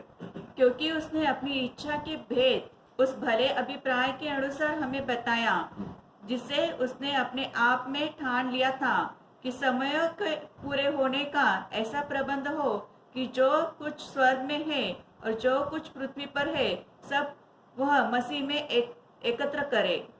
പൗലോസ് ഈ അദ്ദേഹത്തിൽ തന്നെ 3-ാം അധ്യായത്തിൽ വായിക്കുന്നുണ്ട്, സർവ്വകുടുംബത്തിനും പേർ വരുവാൻ, അല്ലെ ആ കുടുംബം സ്വർഗത്തിലും ഭൂമിയിലുമാണ്, അത് ഒന്നായി ചേരുക എന്ന ദൈവിക മർമ്മം. जब हम यहाँ पर इसी अध्याय मतलब इसी एफेसियों 3 अध्याय का 15 वचन में कहता है कि सारे परिवार के हमारा नाम आने वाला उस पिता के सामने में घुटने टेकता हूँ. അപ്പോൾ സഭ ഒരു കുടുംബമാണ്, मंडली एक परिवार है. അത് എത്രയോ മർമ്മമാണ്. നമ്മൾ ആ മർമ്മം നമുക്ക് മനസ്സിലാകുമ്പോൾ നമുക്ക് സഭയിലായിരിക്കുന്നത് നമ്മുടെ സ്വന്തം വീട്ടിലായിരിക്കുന്നത് പോലുള്ള അനുഭവമാണ്. वो अगर हम उस मंडली में होना बोलेगा तो हम अपने खुद के घर में होने वाला अनुभव है. നമ്മൾ അവിടെ എഫേസ്യ ലേഖനത്തിൽ നമ്മൾ വീണ്ടും വരുമ്പോൾ एफेसियों का पत्र में जब वापस हम आता है, അവിടെ അതിന്റെ 3-ാം അധ്യായത്തിൽ വീണ്ടും അവിടെ അതിന്റെ 9-ാം വാക്യത്തിൽ നമ്മൾ വായിക്കുന്നു, उसका 9 वचन में पढ़ता है, സകലവും സൃഷ്ടിച്ച ദൈവത്തിൽ मतलब सब कुछ बनाने वाला प्रभु में അനാദികാലം മുതൽ മറന്നു കിടന്ന മർമ്മത്തിന്റെ വ്യവസ്ഥ, उस समयों को पूरा होने से पहले से छिपा हुआ ये भेद, അത് പ്രകാശിപ്പിക്കാൻ ये प्रकाशित करने के लिए ദൈവം കൃപ നൽകിയിരിക്കുന്നു. प्रभु ने अनुग्रह दिया. ദൈവത്തിന്റെ കൃപ എന്തിനു വേണ്ടിയാണ്? प्रभु का अनुग्रह किसके लिए है? നമ്മൾ ചിന്തിക്കാം, ഒരു പാട്ട് പാടി, നല്ല പാട്ട് പാടി ആ സഹോദരന് കൃപയുണ്ട്, ശരിയാണ്. പക്ഷെങ്കിൽ കൃപ എന്ന് പറയുന്നത് ഈ ദൈവിക മർമ്മങ്ങൾ ഗ്രഹിക്കാനുള്ള ദൈവത്തിന്റെ സഹായമാണ്. हम लोग ऐसा सुनेगा तो ये गीत गाएगा तो हम बोलेगा उसको गीत गाने का अनुग्रह है, पर तो अनुग्रह क्या है? परमेश्वर की प्रबंधों को जानने वाला ये प्रभु का जो सहायता है उसको अनुग्रह बोलते हैं. അപ്പോൾ നമുക്ക് ഇന്ന് ഈ ഭൂമിയിലായിരിക്കുമ്പോൾ हम जब ये दुनिया में रहता है, സഭയും ക്രിസ്തുവും തമ്മിലുള്ള ബന്ധം ഒരു മണവാട്ടി ബന്ധമാണ്. मंडली और प्रभु के साथ का संबंध वो एक दुल्हा और दुल्हन का संबंध है. അതാണ് നമ്മൾ വായിച്ചത്, ഈ മർമ്മം വലിയത്. वही बात को हमने 5 अध्याय का 32 वचन में पढ़ा, ये भेद बड़ा है. ഞാൻ ക്രിസ്തുവിനെ ഈ സഭയെ ഉദ്ദേശിച്ചത്രേ പറഞ്ഞത്. मैं मसीह और मंडली के संबंध में कहा है. പിന്നെ നമ്മൾ അങ്ങ് തുടർന്ന് നമ്മൾ തിരുവചനം വായിക്കുമ്പോൾ और अभी हम जब वचन पढ़ता है, നമ്മൾ ഇനിയിപ്പം വചനം എടുത്ത് നമ്മൾ പറയുന്നില്ല, നമ്മൾ ആ കർത്താവിന്റെ കയ്യിൽ കാണുന്ന 7 നക്ഷത്രങ്ങൾ ഒരു മർമ്മമായിട്ടാണ് പറയുന്നത്. हम देखते हैं कि जब प्रकाशित वाक्य में प्रभु के हाथ में दाहिने हाथ में 7 तारा है, वो एक भेद है करके कहता है. Praise the Lord. നമ്മൾ ഇനിയും കർത്താവിന്റെ വരവിന് വേണ്ടി കാത്തിരിക്കുകയാണ്. अभी हम प्रभु के आगमन की बाट जो है, അത് വളരെ മർമ്മമായ ഒരു കാര്യമാണ് കർത്താവിന് വരിക എന്നുള്ളത്. ये प्रभु के आगमन एक बड़ा भेद है. ലോകത്തിന് മനസ്സിലാകത്തില്ല. मतलब ये दुनिया वो बात को नहीं समझ सकता, പക്ഷേ ആ മർമ്മം നമുക്ക് വെളിപ്പെടുത്തിയിരിക്കുന്നു. परंतु प्रभु ने प्रभु के लोगों को वो बात प्रकाशित किया है। അവൻ വരുമ്പോൾ നമുക്ക് ഒരു പുതിയ ശരീരം കിട്ടും എന്നുള്ള മർമ്മമാണ്. 1 കൊരിന്ത്യർ 15:51 വാക്യത്തിൽ അതിൽ ഒരു മർമ്മമാണ്. ഒരു മർമ്മം ഞാൻ നിങ്ങളോട് പറയാം. जब हम प्रभु के आगमन में हमें एक नया शरीर मिलेगा, वो भी एक भेद है। पहला कुरिन्थियों 15 अध्याय का 51 वचन में हम देखते हैं कि वो एक भेद है। അപ്പോൾ എത്രയോ മാർമികമായ കാര്യങ്ങൾ വെളിപ്പെട്ട് കിട്ടുക അതാണ് സഭ. इसका मतलब कितना ऐसा भेद की बातें प्रकाश करके मिला हुआ एक झुंड है प्रभु का मंडली। എത്ര സന്തോഷമുള്ള ഒരു കാര്യമാണ് കർത്താവിനെ പോലെ നമുക്ക് തേജസ്സുള്ള ശരീരം കിട്ടുമെന്നുള്ളത്. ये कितना बड़ी गहरा और आनंददायक बात है प्रियो, हम मसीह की जैसा एक महिमा का शरीर पाने जा रहे हैं। ഈ മന്മയമായത്, इस मिट्टी से बनाया हुआ, ഈ രോഗത്തിന് വിധേയമായത്, इस दुनिया के दुनिया से लगा होने वाला, രോഗത്തിന് വിധേയമായത്, हाँ, इस बीमारी में बीमारी का कब्जे में रहने वाला മരണത്തിന് വിധേയമായത്, और मृत्यु के अधीन रहने ഈ वाला, താഴ്ചയുള്ള ശരീരം ये एकदम नीचा का शरीर ഒരു മർമ്മമാണ്. वही भेद है। നമ്മുടെ കർത്താവ് വേഗം വരണമെന്ന് നമ്മൾ പ്രാർത്ഥിക്കുന്നത് അത് ആത്മാവെന്ന ആദിദാനം ലഭിച്ചവരും ഈ പുത്രന്മാരുടെ ദൈവപുത്രന്മാരുടെ വെളിപ്പാടിന് വേണ്ടി അവരുടെ ശരീരത്തിൽ കൂടെ അവരുടെ വീണ്ടെടുപ്പ് നടന്നാൽ മാത്രമേ ദൈവപുത്രന്മാർ വെളിപ്പെടുകയാണ്. ये जो बात जब प्रभु का आगमन में प्रभु का पुत्र प्रकट होगा, ये एक बड़ा भेद है। സർവ്വസൃഷ്ടി ഈറ്റുതോടെ കാത്തിരിക്കുക. इसलिए सारा सृष्टि एक प्रसव वेदना के साथ, एक चर्चा का साथ उसके इंतजार में है। ദൈവം നിത്യതയിൽ കണ്ടിരിക്കുന്ന തന്റെ പുത്രന്മാരുടെ വെളിപ്പാട് കർത്താവ് മധ്യാകാശത്തിൽ വരുമ്പോൾ ആ ദൈവസഭ വെളിപ്പെടുന്നത് എത്ര മാർമികമായ കാര്യമാണ്. प्रभु ने स्वर्गीय पिता ने उस अनादि काल में अपने हृदय में जो छिपाया हुआ वो भेद जब प्रभु यीशु मसीह के आगमन में जब प्रकट होगा, ये कितना आनंददायक बात है। Praise the Lord. Praise the Lord. നമ്മള് മർമ്മങ്ങൾ കർത്താവിന്റെ മർമ്മങ്ങൾ അറിയുന്ന കാരണം ദൈവം തന്റെ ദാസന്മാരെ അറിയിക്കാതെ ഒരു ദിവസവും വെക്കുന്നില്ല. प्रियो, हम परमेश्वर के उन भेदों को जानने वाला लोग होकर के जीवन बिताए, क्योंकि प्रभु अपने दासों को उन बातों को बताते बिना प्रभु कुछ भी नहीं करेगा। കാര്യങ്ങൾ മറച്ചു വെക്കുന്നത് ദൈവത്തിന്റെ മഹത്വം. क्योंकि जो भी बात प्रभु छिपाता है वो प्रभु की महिमा है, അത് ആരായുന്നത് രാജാക്കന്മാരുടെ മഹത്വം. और जो भी उस बात की तलाश में रहता है वो राजाओं की महिमा है। Praise the Lord. Praise the Lord. നമ്മൾ ആരാഞ്ഞുകൊണ്ടേയിരിക്കുകയാണ്. प्रियो, हम उस बात के खोज में ही लगा रहता है। ഒരു ദിവസം കിട്ടിയാൽ ഒരു മണിക്കൂർ കിട്ടിയാൽ നമ്മൾ പിന്നെയും അത് അറിയുകയാണ്, ആരായാണ്, ദൈവത്തെ അന്വേഷിക്കുകയാണ്. एक एक दिन जैसे हमें मिलता है तो हम प्रभु की खोज में लगे रहता है। നമുക്ക് ചില കാര്യങ്ങൾ കൂടെ ഉണ്ട് മർമ്മമായിട്ടുള്ളത്. और भी कुछ बातें हैं जो कि भेद की बातें हैं, നമുക്കിപ്പോൾ ഇവിടെ നിർത്താം. परंतु हाल समय की कमी के कारण हम यहाँ पर समाप्त करेंगे। Price the Lord. Praise the Lord. നമ്മൾ എത്ര ഭാഗ്യവാന്മാർ. हम कितना धन्य लोग हैं। ദൈവഹൃദയം അറിയുന്ന, ദൈവഹൃദയത്തെ വായിക്കുന്ന ഒരു ജനം. और हम प्रभु का हृदय को, दिल की इच्छाओं को और हृदय का प्रभु का दिल को पढ़ने वाला एक लोग। 45 സങ്കീർത്തനം 1 വാക്യത്തിൽ വായിക്കും, ഇതൊക്കെ കൊണ്ട് അറിഞ്ഞപ്പോൾ ആ ദൈവദാസൻ പറയും, എന്റെ ഹൃദയം എന്റെ കർത്താവിന് വേണ്ടി ഒരു റെഡി പെൻ, അവന്റെ മഹത്വത്തെ വെളിപ്പെടുത്തുന്ന റെഡി പെന്നായിട്ട് എന്റെ ഹൃദയമായി തീർന്നിരിക്കും. ये सब जानने वाला मतलब भजन संहिता का 45 भजन संहिता का पहला वचन में लिखा है कि मैं ये सब जानने के बाद में ये सब लिखने वाला एक लेखक का एक हथियार में हूँ। എന്റെ ഹൃദയം ശുഭവചനത്താൽ കവിയും. मेरा दिल जो है वो भले अति बातों से भर जाता है, എന്റെ പാനപാത്രവും നിറഞ്ഞു കവിയുന്നു. मेरा कटोरा भी बह रहा है। Praise the Lord. Praise the Lord. Praise the Lord. प्रभु का महिमा हो, प्रभु आप सबको आशीष।